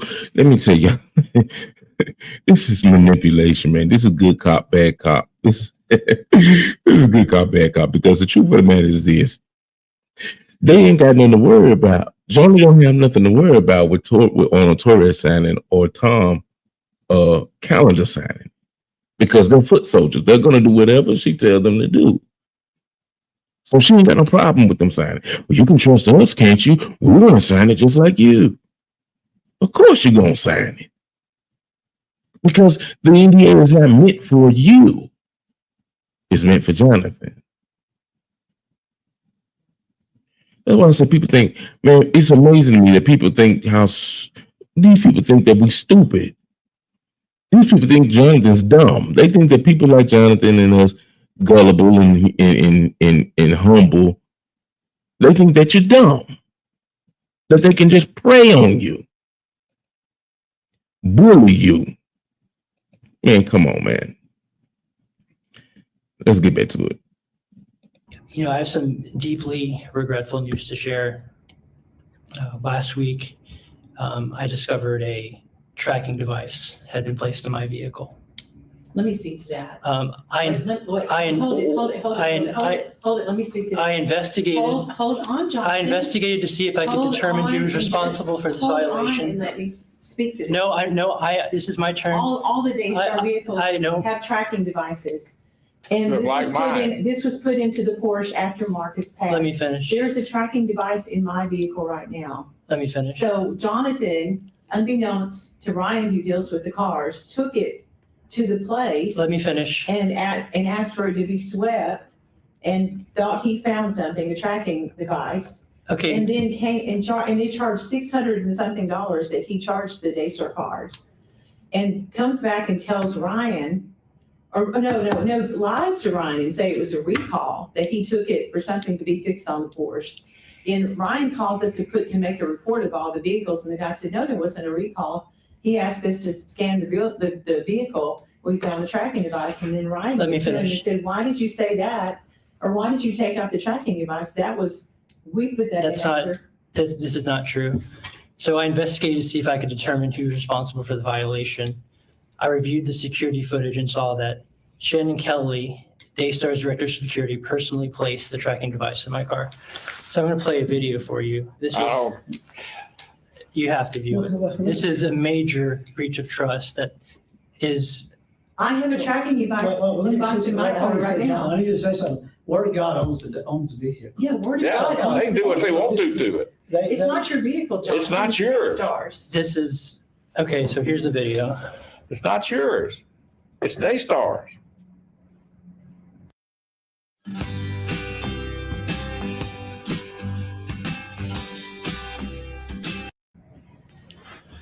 I put tracking devices in my company vehicles, in my company This truck. happened after my dad got lost in the Suburban. That's not And true. we weren't able to track him, so we started putting tracking. Well, I put one in Marsha's mother's car because I never could find out where she was, and she couldn't tell me when she was going down deeper and deeper. But these are Daystar's automobile, Okay. They are. and they can do whatever they want to with it. November 7th. I'm gonna play it first for you. I don't, people remember. So this is November 7th. Shannon comes over to my car. Opens up the trunk. He might have been making sure that all the tracking devices still, because sometimes the batteries That's not go true. out. So, Oh, I know, I have them. yeah. I've used them my whole life. Regardless of it, well, what the story is, it's a Daystar vehicle. Sure it It's is. not his private vehicle. No. That's not, so here he is for 25 seconds messing with the vehicle. And he's very clearly putting his hand into the trunk there on the right.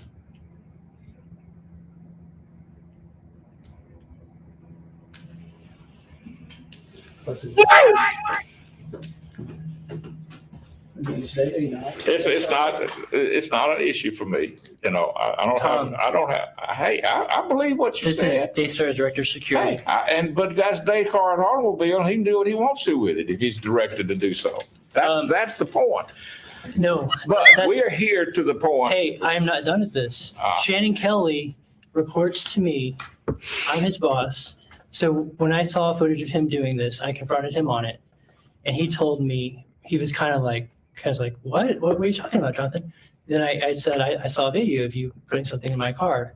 He checks. He proceeded to lie to me. He said, I thought I saw something in the back window. I was checking it out. But that's not true because this car has a cover that goes over the back glass. So he was definitely not checking something that he saw in the window. Okay. He was clearly putting a tracking device in the car. And this is at a time where my mother and I are trying to rebuild trust. And here he is placing a tracking device in the car. Thus, back to where we were. So this NDA will have every opportunity for us to rebuild trust. Okay, because we'll all be in writing, signed the same piece of paper as to what our requirements are. I therefore move for a third-party investigation. We must learn why Shannon would commit this vile act and whether he did so in conspiracy with others. We must also uncover the full extent of this breach, and we must determine whether further legal action is warranted. Okay, that motion. Follow this motion that I've already got on the board. I move that we adopt the NDA for the officers and the board to sign. I second the motion. I just made a motion. But it's after this one. I will hear your motion after this was already on the board. This is something that is all about control. Manipulation and control is what she's been doing ever since Doug has come into the picture. Call for the question. There's not a need to control when you have trust with one another. Call for the question. I vote yes.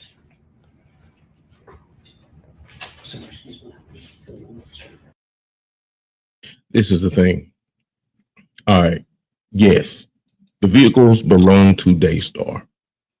And Daystar has the right to put tracking devices in their vehicles, in their company trucks. I understand that. I worked in construction before, and I've worked for companies in construction that have company trucks, and those trucks have tracking devices. But guess what, guys? Everyone in the company knew that the company trucks had tracking devices. So it appears to me that the board knows that these tracking devices were in the cars. But it appears to me that Jonathan and Susie And I wonder if any other Daystar employees knew that their cars have tracking devices. Because the way Jonathan is acting, he's acting as if he did not know.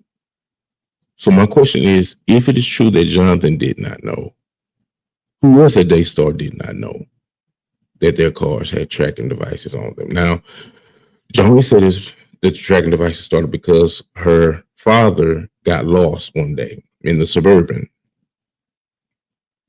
So, and because of that, they put tracking devices on all the vehicles. So I understand that part, but also another side of the tracking devices is they want to know where you're going so that you are not pulling up to TBN or pulling up to the Word Network parking lot. They want to know where these cars are going. So it's a mess, man. It's a mess. I want to take a chance to talk with Melody Wood. Melody Wood said Jonathan stole the company device so he could have 3-hour lunches and play golf all day on Fridays. Now, let me ask you this. Now, Johnny did mention that to Marcus Rogers, but my question to that is, where is the proof? Other than Johnny Lamb saying that, where is the proof that Jonathan was taking 3-hour lunches and going to play golf? Where's the proof of that? Other than Johnny saying that, we need the proof that this is what is, because it seems to me everything that Jonathan and Susie is saying up to this point is being proven by proof. And it seems to me that Johnny Lamb has no proof to validate her stories.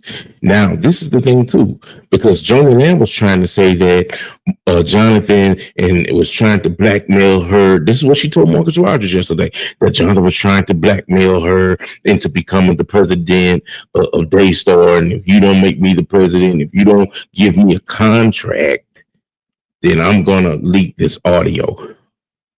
Now, y'all got to remember the contents, okay? The context of this. During the time that this discussion was happening between these 4 individuals, they did not know that Jonathan was recording this. Thank God he did. So Johnny speaking to yesterday under the thought process of everything that was discussed in this meeting was discussed behind closed doors. So I'm good. I can say whatever I want to say. I'm good because people don't know the truth. Because people like Johnny think that regular human beings are stupid. But Jonathan recorded the entire meeting and gave that meeting to the Royce Report. The Royce Report has uploaded the entire conversation, and nowhere in that conversation they addressed the letter that Jonathan gave Joni, saying that they would like to be reinstated. They would like eventually for Jonathan to become the president, and they want a contract saying that they are free to not be pressured. The religious beliefs won't be threatened at Daystar. The same letter that Johnny said was a blackmail. They addressed this letter in this conversation. And nowhere in that conversation does the word blackmail ever pop up. Nowhere. But when Johnny went to Marcus Rogers, thinking that no one has heard this conversation, she tells Marcus Rogers a different story. She says that Jonathan blackmailed her. That's the victim. That's turning into a Karen. That's a spiritual Karen trying to play the victim. What y'all think about that? Tell me what y'all think about that. Thank God for these audios. That's yeah. Because this is the thing. It's in the proof. This is what Marcus should have addressed with her. You have been recorded. You are on audio. So no matter what you are saying, Joni, there is audio of you saying these things. So much about Jonathan, not enough about Pete. Daystar is one thing, but it's taking precedence over the abuse. Daystar just explained the Pete cover up. And this is the thing. They don't want to talk about Pete. But guys, wait a minute. I'm gonna pull this video back up right quick. Let me pull this video back up, okay?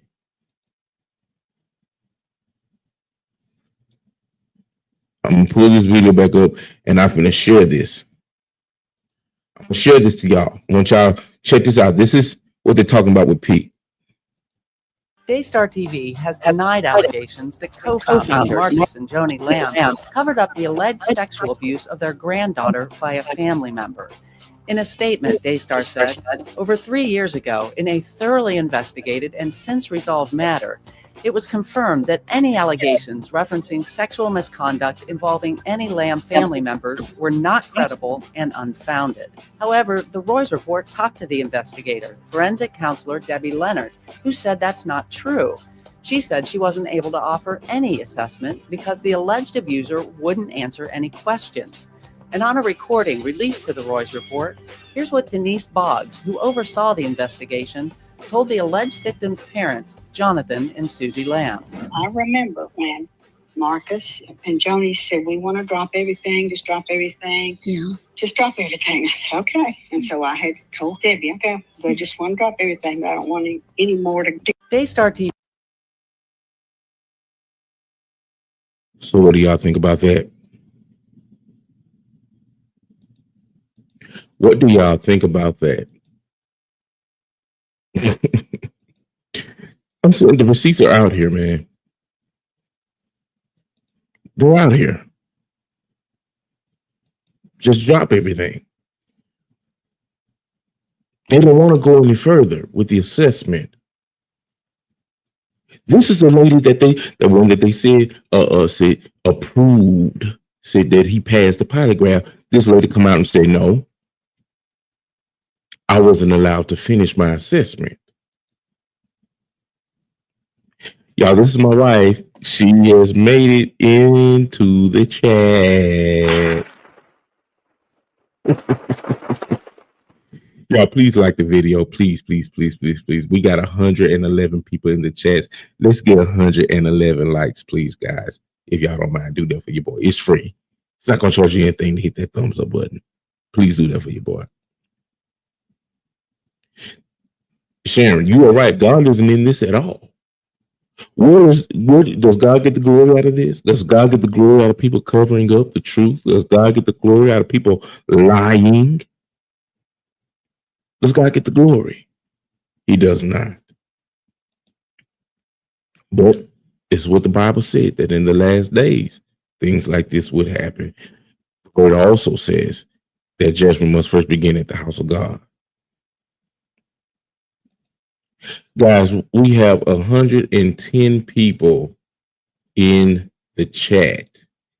Let's see. Let me see how many likes we got right quick. Let me see how many likes on this video. Let me see how many likes we got on the video. We got 111 people watching, and we got 48 likes. What? Guys, come on now. Come on, guys. Come on, guys. Y'all, please like this video. Y'all, please like this video, okay? But we're gonna go ahead and play the rest of the audio. Good morning to everybody. Once again, please let me know where you all are watching from. I would like to see where everybody is watching from. Mo said Marcus is as raggedy as Joni. Why they keep saying he was the good guy. And you know, I cannot talk on Marcus Lamb because he is not here to defend himself. He's not here to defend himself, so I can't talk about Marcus Lamb. But we can have Joni to answer these questions. Man, I wish to the good Lord in heaven. I wish to the good Lord in heaven that Joni Lamb would come on this podcast. Because if Joni Lamb was to come on this podcast, what I would do is I would play each and every interview that Jonathan and Susie has taken. I would play the Royce report. I would play these audio recordings, and I would ask her, what do you have to say about this? We need an answer. Arkansas, Pig Suey. I know you're a Razorback fan. Gotta be. Lark is watching from Florida. God bless you. My mother and my sister and my brother-in-law live in Jacksonville, Florida. Me and my wife stayed in Jacksonville, Florida for a while. So shout out to Florida. Virginia in the house. VA. Come on, somebody. God bless you. Virginia produced some of the greatest athletes, some of my favorite athletes, Allen Iverson, Aaron Brooks, and of course, the one and only Michael Vick. Joni doesn't want to be held accountable. That's right, honey. Joni, this is the thing about Joni. Joni don't, hey guys, y'all forgive me. I gotta blow a kiss to my wife right quick. I had to blow a kiss to my wife right quick. Let me send another one. Yeah. Joni don't want to be held accountable. Mary from Nebraska, the Cornhuskers. Come on, somebody. Y'all did pretty good this year. Ontario, Canada. Oh, Canada. Man, I hope one day me and my wife would like to come visit Canada. We'd like to go. So maybe if we come to Ontario on the sheep, you can kind of tell us what the spots are. We love to go out there and check out the culture up there.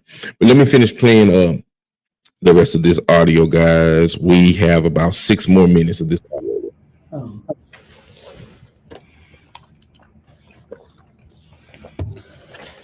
Let me make sure I understand some of my notes. So just to make sure that we all understand, you're moving to adopt this form of NDA, and you're requiring each current and future trustee, not just us, but future trustee and corporate officer, to sign a copy as a condition to continue service. Continue service, absolutely. That's what you're asking. Okay. And if you do not sign it, just so everybody knows. You seconded that. Right. And we call for the question. Do I have, who's in front? I'll do what? I'm affirming.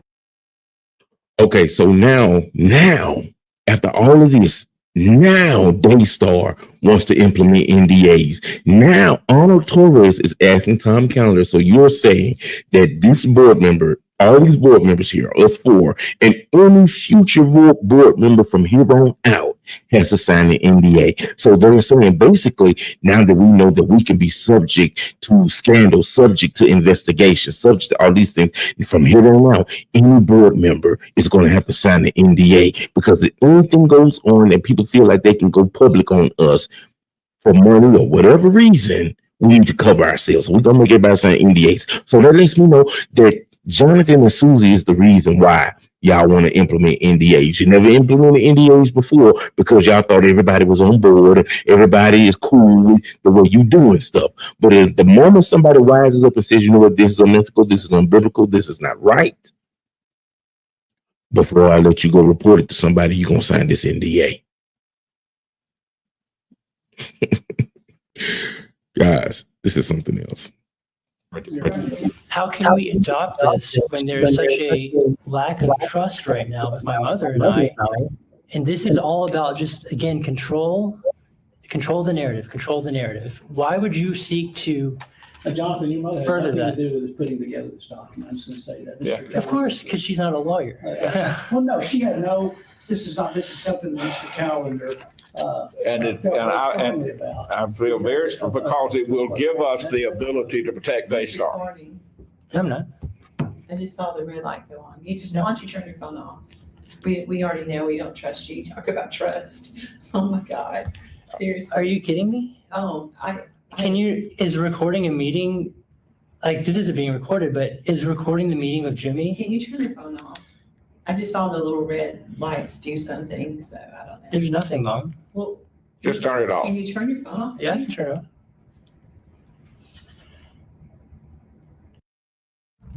How do you take 20,000 children in the middle of New York City without anybody seeing?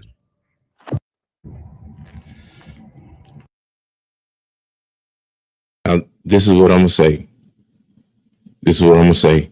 Yes, Jonathan lied about this meeting is not being recorded. He did lie. And then I'm not going to sweep that under the rug. Lying is wrong. Lying is a sin. But the question I have to ask myself is, would if he would have told them in the beginning that I'm recording this meeting, everything that they have said in this meeting, would Joni and Tom and Mr. Arnold, would they all have said what they said and showed their true intents if they would have known from the jump that Jonathan was recording this meeting? That's the question. So I'm not advocating for lying. I'm not advocating for it. But what I am asking is this: would they have said the things that they said had they known that Jonathan was recording from the beginning? Joni spotted that he was recording, but by the time Joni spotted it, they had already exposed themselves. And see, this is the thing. When people talk about being exposed, 9 times out of 10, when people are exposed, they expose themselves. Joni has exposed herself. The only thing to do now is all parties involved need to repent.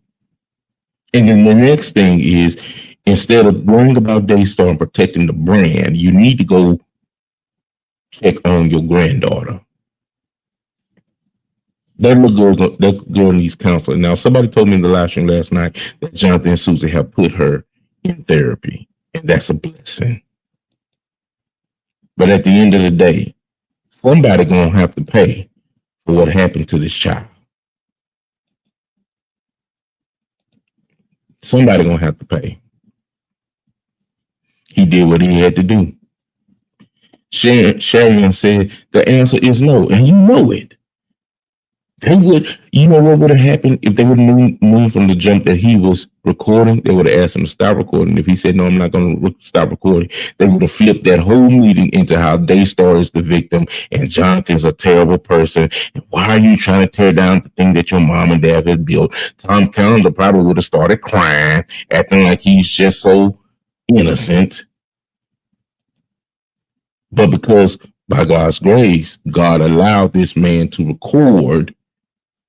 And before he got found out that he was recording, the true intents and natures and hearts of everybody had already been exposed. Yeah, Tom thought he was in charge. You would have thought that it was Tom's. You would have thought that it was Tom's company. You let him tell it. Melody said, let's get Pete up there. Joni is doing all this to cover Pete and herself. The bigger question is why? Man, listen, I wish Pete would come out. You know what? If this is the thing. If I was Pete and somebody done lied to me, somebody done lied on me about me SAing a child, and he done went on these people done went on all these YouTubers, podcasters, and bloggers and stuff, smearing my name, you know what I would have did? I would have found the biggest camera that I could find, and I would have told everybody, I am Pete. I am here to answer all y'all questions, and I'm here to dispel every rumor that Jonathan Lamb and Susan Lamb has put out here on me. Let's go. But guess what? Guess who you ain't heard from? You ain't heard from Pete. The money, yeah. Do y'all realize that Daystar is worth $1 billion in assets alone? That's just the money that they have reported. That's not including the money from contributions and donations from viewers like you. Yeah. I'm just saying. Sister, listen, Nanny Sheep, Mary, Stud Heat. I hope I didn't slaughter your name. Ray Brinsky. Oh, you already said where you watching from, Ray. But I need all y'all to let me know where you're viewing from. I'm starting to see names that I haven't seen, and I want to know where y'all watching from. Okay, let me know where y'all watching from. And that's the thing. And I thought that Pete was a family friend. At first, they said that Pete was a family friend.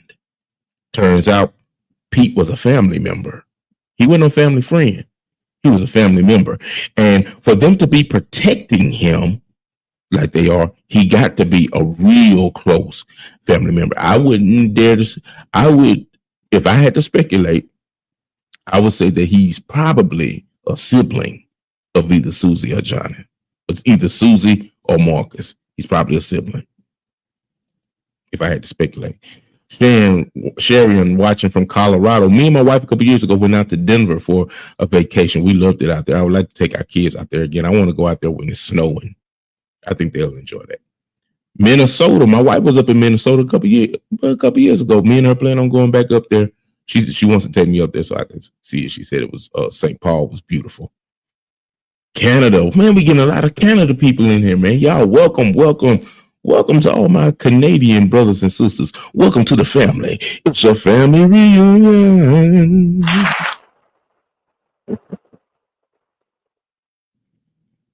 Nebraska. Peter's hiding in the family because he probably is. He held up somewhere. I think there are big holes on the testimony of Susie. Yeah, I don't think that they've said everything. I do think that there are things that are missing from the story, and time is going to tell. Time is going to tell. But guys, I'm going to. Ooh, man, it said Rachel's husband. You think it's Rachel's husband?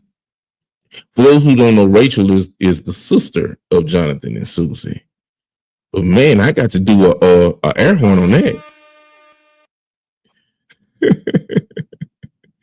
Breaking news, man.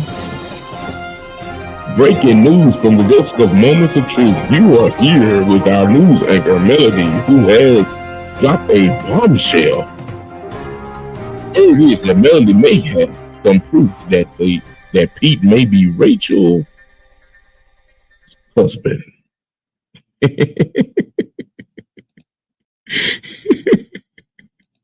But I love these answers, man. Joshua Brown is Pete, who is married to Rachel Lamb. Wow. So is that true for real?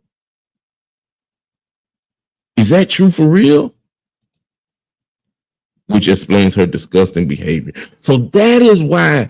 So is that why Rachel's so adamant about Pete's innocence? Because it's really her husband? Oh, y'all telling me some stuff, man. Jesus is flipping tables. You better believe it. It hurts his heart, man. Wendy Smith, God bless you. Let me know where you're watching from, okay? I didn't know that was Rachel's husband. So is that a fact?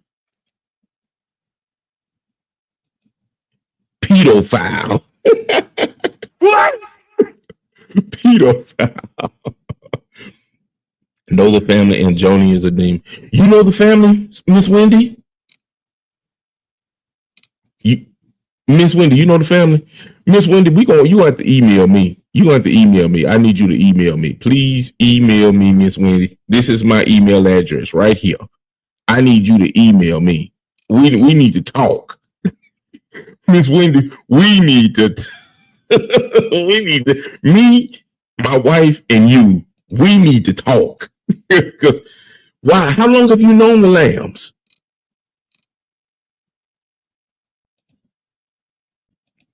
This is crazy. Wow. So, man, I'm late to the party. I'm late to the party, y'all. I had no idea that was Wendy's husband. Rachel is Joni's twin. Wow. Miss Wendy from Dallas. So I guess you're a Cowboys fan. I'm a huge Cowboys fan. Man. I really am. They made Daystar Den of Thieves. That's what I'm trying to find out, Miss Mary. Like, I'm trying to find out. Like, good grief. Yeah, I gotta catch up. Wendy spilling the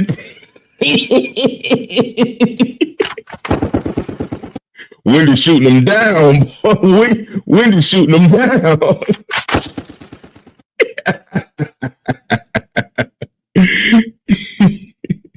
Was at Susie. You were at their wedding. You was at Susie and Jonathan's wedding. Good Lord. Dang, that's crazy. Hey, Miss Wendy, wow. If Pete comes forward now, he will disclose Joni and Marcus' part in cover up. He better say something. You've known him for 15 years. Miss Wendy, I need you to email me. Did you get my email? Do I need to put it back up on the screen for you? Wendy, what are their personality like? This is something. Now, let me say this, y'all. I already have emailed Julia Royce from the Royce Report, and I'm just waiting to hear back from her. If she agrees, then we'll have her on the podcast as a guest, and we're going to go over.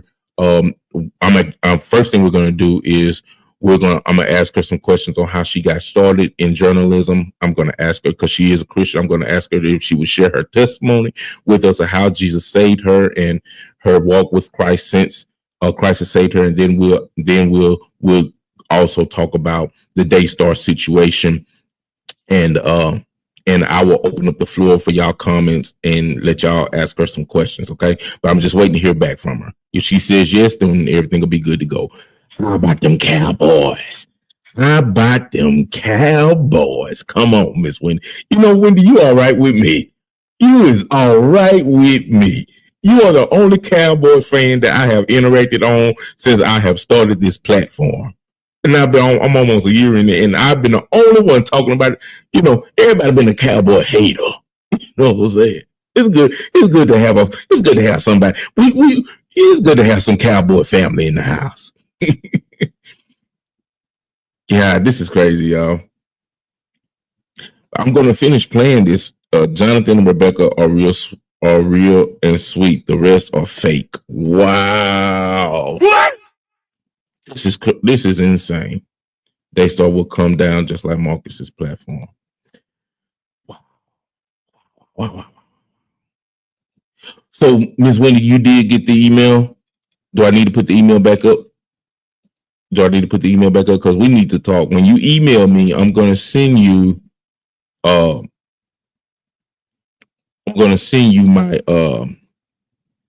said Marcus cheated on the golf course. So Marcus cheated on Joni at the golf course. Good Lord. When you email me, Miss Wendy, I'm going to put my number in that email. I would like for you to give me a call. Me and my wife would like to talk with you. Let me put the email up for you. This is the email. I'm gonna leave it up a little bit in case you want to copy it down. And guys, if y'all have any prayer requests or anything like that, we are in the midst. Let me put this up too. We are in the midst of our 3-day 4 a.m. prayer revival. We're having it on Zoom. If you would like to join in on the prayer revival, we have it at 4 a.m. Central Standard Time. Please email me. Let me know your name and let me know what your request is. And even if you don't have a request, if you just want to join, let me know through the email and I will send you the invite link. Once you get the invite link, you can join us on our 4 a.m. Zoom call. It is absolutely free. Okay? Absolutely free. Okay, you got the email. Thank you. Please, we would love to talk with you. Okay. Golf cheat. Well, man, people cheating in the way they can these days, man. Good Lord. He cheated playing golf, not with a. Okay. Thank you for clarifying. Have you noticed Rebecca, Joni's youngest daughter, ain't backing Joni? Only Rachel, and that's because she's protecting her husband. She better watch him with their own kids. Man, this is insane, guys. This rabbit hole goes deep. When he says, Mary, yes, you are right. Now, I do know that Rebecca has sided with Jonathan and Susie. And I do know that Rachel is siding with Joni. And this is just my opinion. Maybe you can bag it up if with any facts, Wendy, if you know. But my opinion is Rebecca is hitching her wagon to Joni because Rebecca wants to be the heir apparent of the company. That's what I believe. I believe that Rebecca, not Rebecca, but Rachel. I believe Rachel wants to be the heir apparent to the company, and I think that's why she's siding with her mom. But let me finish playing the rest of this.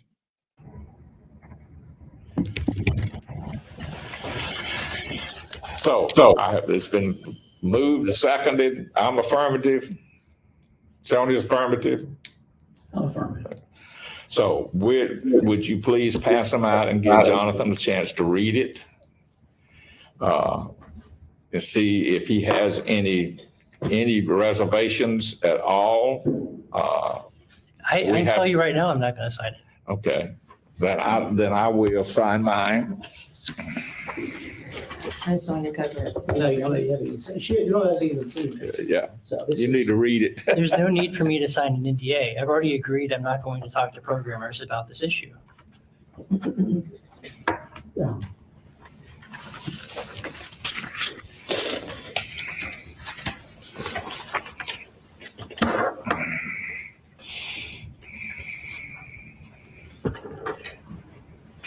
But I'm breathing heavy. Ain't I was going to say, yeah, take a minute, don't think about your mother and son. Right now. That's why we're here. No, we're not. Don't think about that. We're not. Think about this. Yes, sir, Tom. No, That's why we're here. Jonathan, this has nothing to do Yes, sir. We are here. We're here to protect Daystar and to put security in place so that it can be handled. We were here because you made some requests that we rejected. Now, this piece of process here is to keep Daystar in a position where we can protect Daystar. Okay, that's all it is. We're all on the same page. It's spelled out in detail because of our positions. That is all this is. It should have absolutely no issue. Now, I'm gonna wait till everybody else gets through. We can get to a place where we can have mutual trust of one another. I've already agreed in my email that I will not speak to people about her marriage. And keep my opinion to myself. I can do that. I'm concerned about the future as much as I am the past. Well,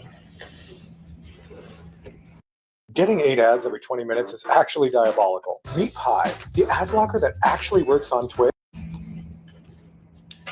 I would encourage you to read it and rethink your position. I really would encourage you to understand the motion that's been made.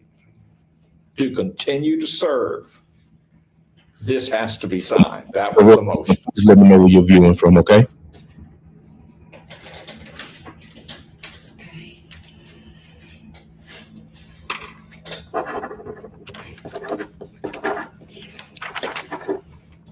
That's on here.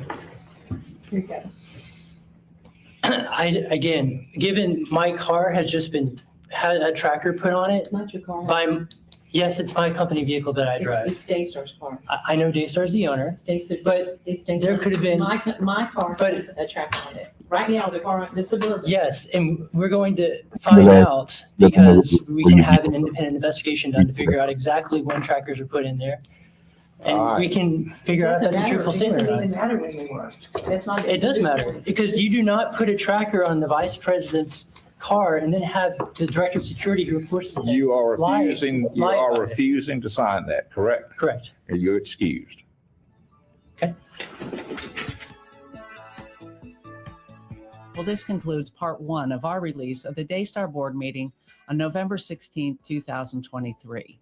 In part 2, the board calls Jonathan back into the meeting, but this time they're joined by Daystar attorney John Lynch, and things get even more dicey. We'll be releasing part 2 in just a little bit, so stay tuned. Okay, guys, that was part 1 of the Royce report. She said she'll be releasing part 2 of this audio. And guys, this is insane. This is getting, the rabbit hole goes so deep. Now, there's something else I want to share with you all. The matter of, they said that Joni spent $100,000 on her honeymoon, and Joni told Marcus Rogers in the interview that she had reimbursed Daystar that money. That any expense, any personal expenses that comes out that they use from Daystar, that she reimburses it. Well, guys, I have an article here, and the article is showing that she did not reimburse Daystar the money for her honeymoon. Milwaukee, go Bucks. Giannis the Kumpo. Let me go ahead and put this up right quick. Let me go ahead and put this up. Where is it? Here we go. Give me 1 second, guys. I'm gonna put this up.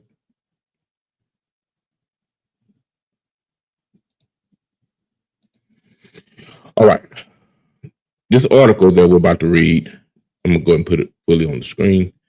Says Daystar President Joni Lamb denies ministry pay $1,000 for a honeymoon, but reports tell different story. Now, this article is by Julia Royce from the Royce Report, and she wrote this December the 5th, 2024. Shout out to Kingdom Link for sending me this in the email. She emailed this article to me. She told me that she thought I would find this interesting. It says, in a 36-minute video released Tuesday night, Daystar TV President Joni Lamb denied a report that she used $100,000 of Daystar funds to pay for her 2023 honeymoon with husband Doug Weiss. She also said the same thing on Marcus Rogers' interview. It says, there are questions about, it's all over the internet that Daystar paid $100,000 for my honeymoon, Lamb said on the video. So absolutely not. Not one penny of Daystar's money was used for our honeymoon. We pay for our honeymoon, okay? So again, that's another lie that's out there. However, the Royce Report has obtained 2 Daystar expense reports showing Lamb charged about $100,000 to her Daystar credit card for a resort in Los Cabos, Mexico, where the couple honeymoon, plus former Daystar Vice President Jonathan Lamb told the Royce Report that when he objected to the honeymoon charges at an August 2023 Daystar board meeting, Joni attended board member Tom Callender, that's y'all guy, that's y'all friend, that's y'all guy. Tom Callender decided to gift the $100,000 for the honeymoon to Joni. Tom, I believe, is 100% brown nosing right here, man. He's kissing that behind real good. He's shining it up and kissing it really, really kissing it good, because he's got an agenda. He's trying to get somewhere. He's trying to get somewhere in that company. He's trying to solidify his power even more. Jonah said it's possible Joni has since reimbursed the ministry for the honeymoon, especially now that the information has gone public. The last he had oversight over Daystar's finances was November 16th of 2023, Jonathan told the Royce Report. The Royce Report reached out to Daystar asking for documentation showing that Joni reimbursed Daystar for the honeymoon charges and also showing when the reimbursement was made. Daystar replied with a statement but did not provide any documentation. All charges by Joni Lamb on a corporate credit card that are personal expenses are fully accounted for and reimbursed in full by Joni Lamb, Daystar wrote in an email. This has been and will always be the accounting practice at Daystar. Daystar's finances are subject to an independent third-party audit, but by an accounting firm on an annual basis. The Royce Report replied immediately, asking again, where were the charges reimbursed? When were the charges reimbursed? Also, can you show documentation that Joni reimbursed the charges? Daystar did not immediately reply. And here is her. We got back from our honeymoon. It was in July. And by the way, there are questions about, it's all over the internet, that Daystar paid $100,000 for my Yes, I honeymoon. was getting ready to ask you about that. So absolutely not. Not one penny of Daystar's money was used for our honeymoon. We paid for our honeymoon, okay? So again, that's another lie that's out there. Right.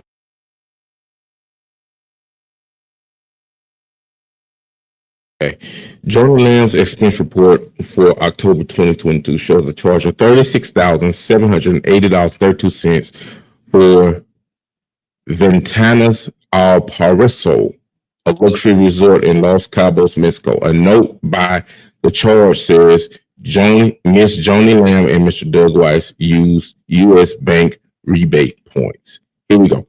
This is the report, guys.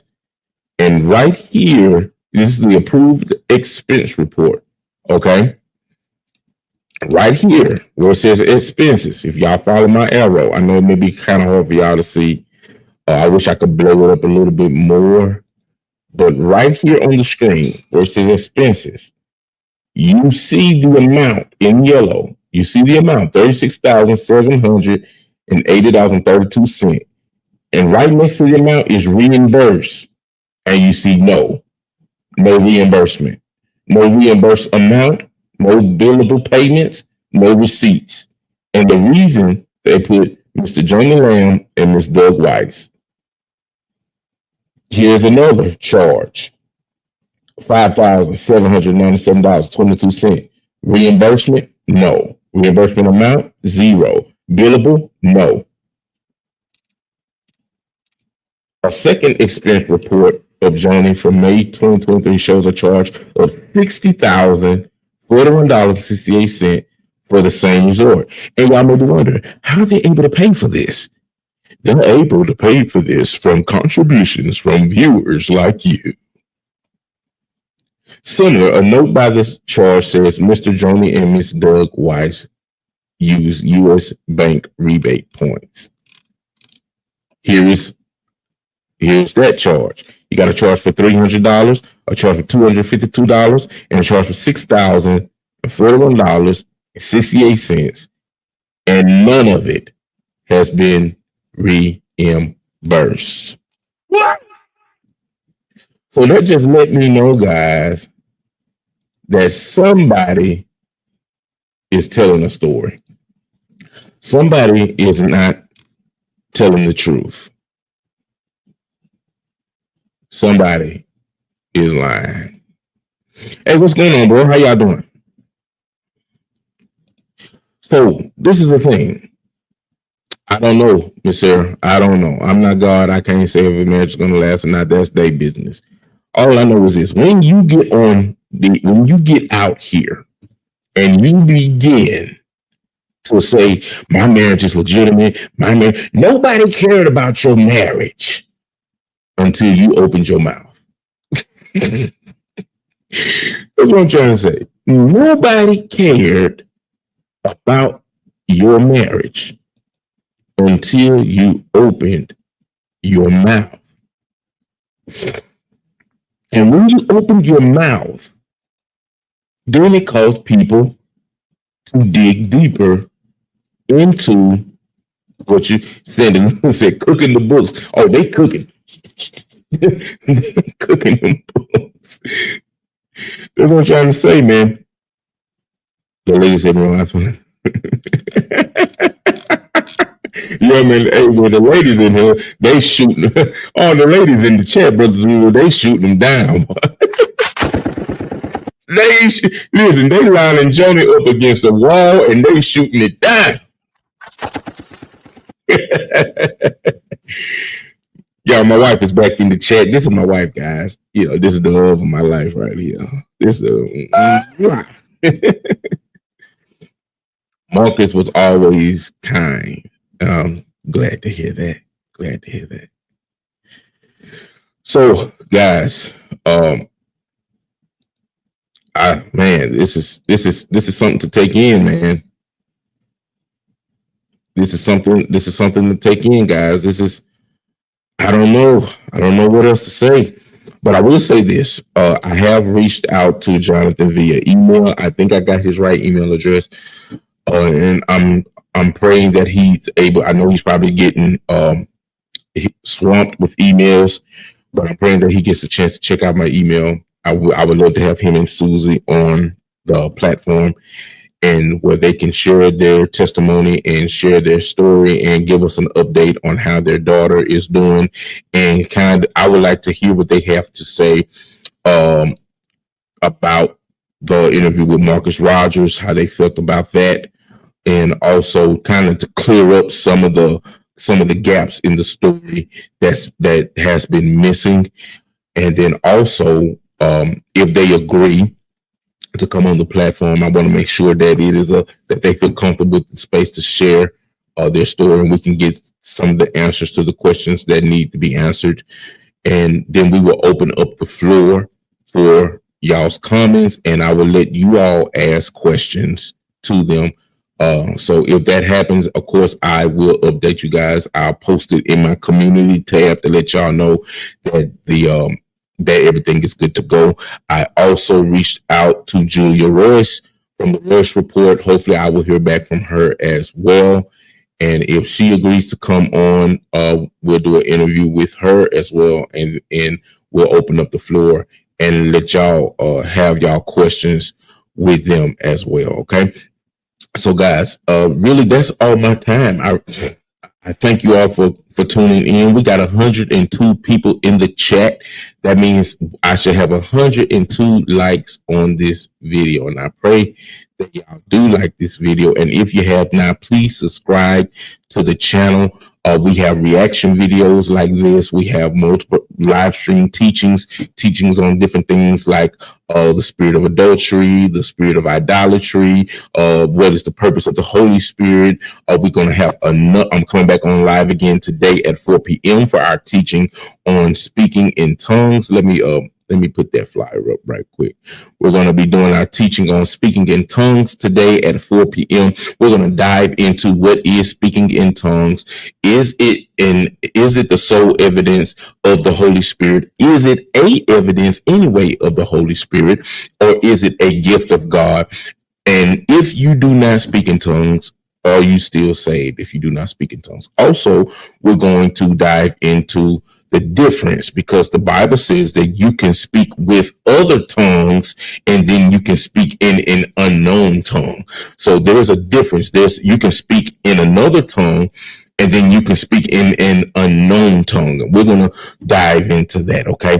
So I hope to see you guys here at 4 p.m. for our teaching on speaking in tongues. Also, once again, we are in the process of our 3-day prayer revival, our 4 a.m. Zoom prayer revival. We're going to be praying again tomorrow at 4 a.m.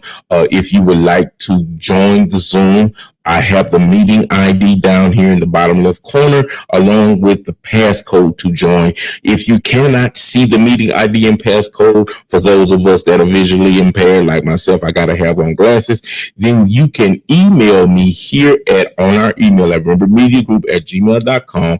And you can say, hey, brother, sister Rember, I would like to be a part of the 4 a.m. prayer, and we will send you the link to join. And all you got to do is click the link at 4 a.m. and join us for prayer. Also, if you have any prayer requests, we will be writing down the prayer requests, and we will go down the list of the requests, and we're going to lay it before the Lord, and we're going to touch and agree and touch heaven with you that God will open whatever door or close whatever door that you need him to open or close.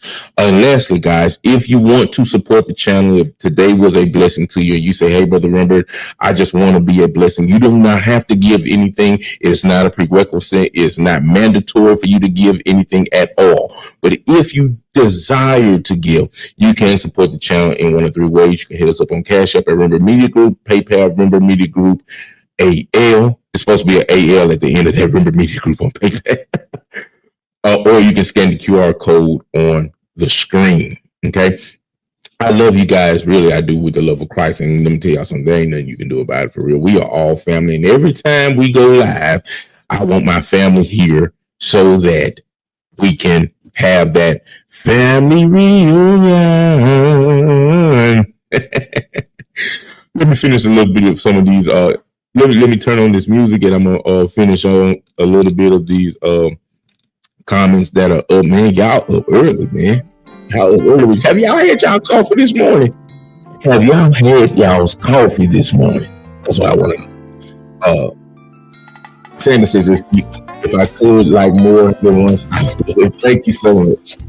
Thank you so much, Miss Shannon. Thank you so much. Hold on, let me pause this music. Let me pause it. Let me read some more of these comments. Sharon says, thank you all. Mary says, thank you. Have a blessed day. You and your beautiful wife. Thank you. Thank you so much. And you have a blessed day. We're going to be praying for you and your family as well. Lord Book says, I'm praying for the whole situation. My spirit is very grieved over this. We're going to keep them in prayer. And in that 4 a.m. prayer, we're going to be praying for the lambs as well. Ladybug, it is her controlling spirit. First we get saved, tongues may come later. Yes. I hope, Ray, that you're here at 4 p.m. for our teaching. I really would love to have you there. Mary says, everyone be blessed. Melody says the Christian Illuminati definitely has its ranking, which is wow. God save me from that label. It's been real, fellow saints. It's been real. Deuces. I hope to see you back at 4 p.m. Zerubbabel. I really do. Ray says nobody speaks in tongues without being saved by Jesus Christ. Yeah. Now we're gonna talk about it at 4 p.m. Wendy, thanks for the insight. Stay safe, all. Guys, I pray God's blessings upon each and every last one of y'all. I pray that God continues to keep y'all covered in the blood of His Son, Jesus Christ. Until next time, this is Lord Remember, you are truly blessed. In Jesus' name.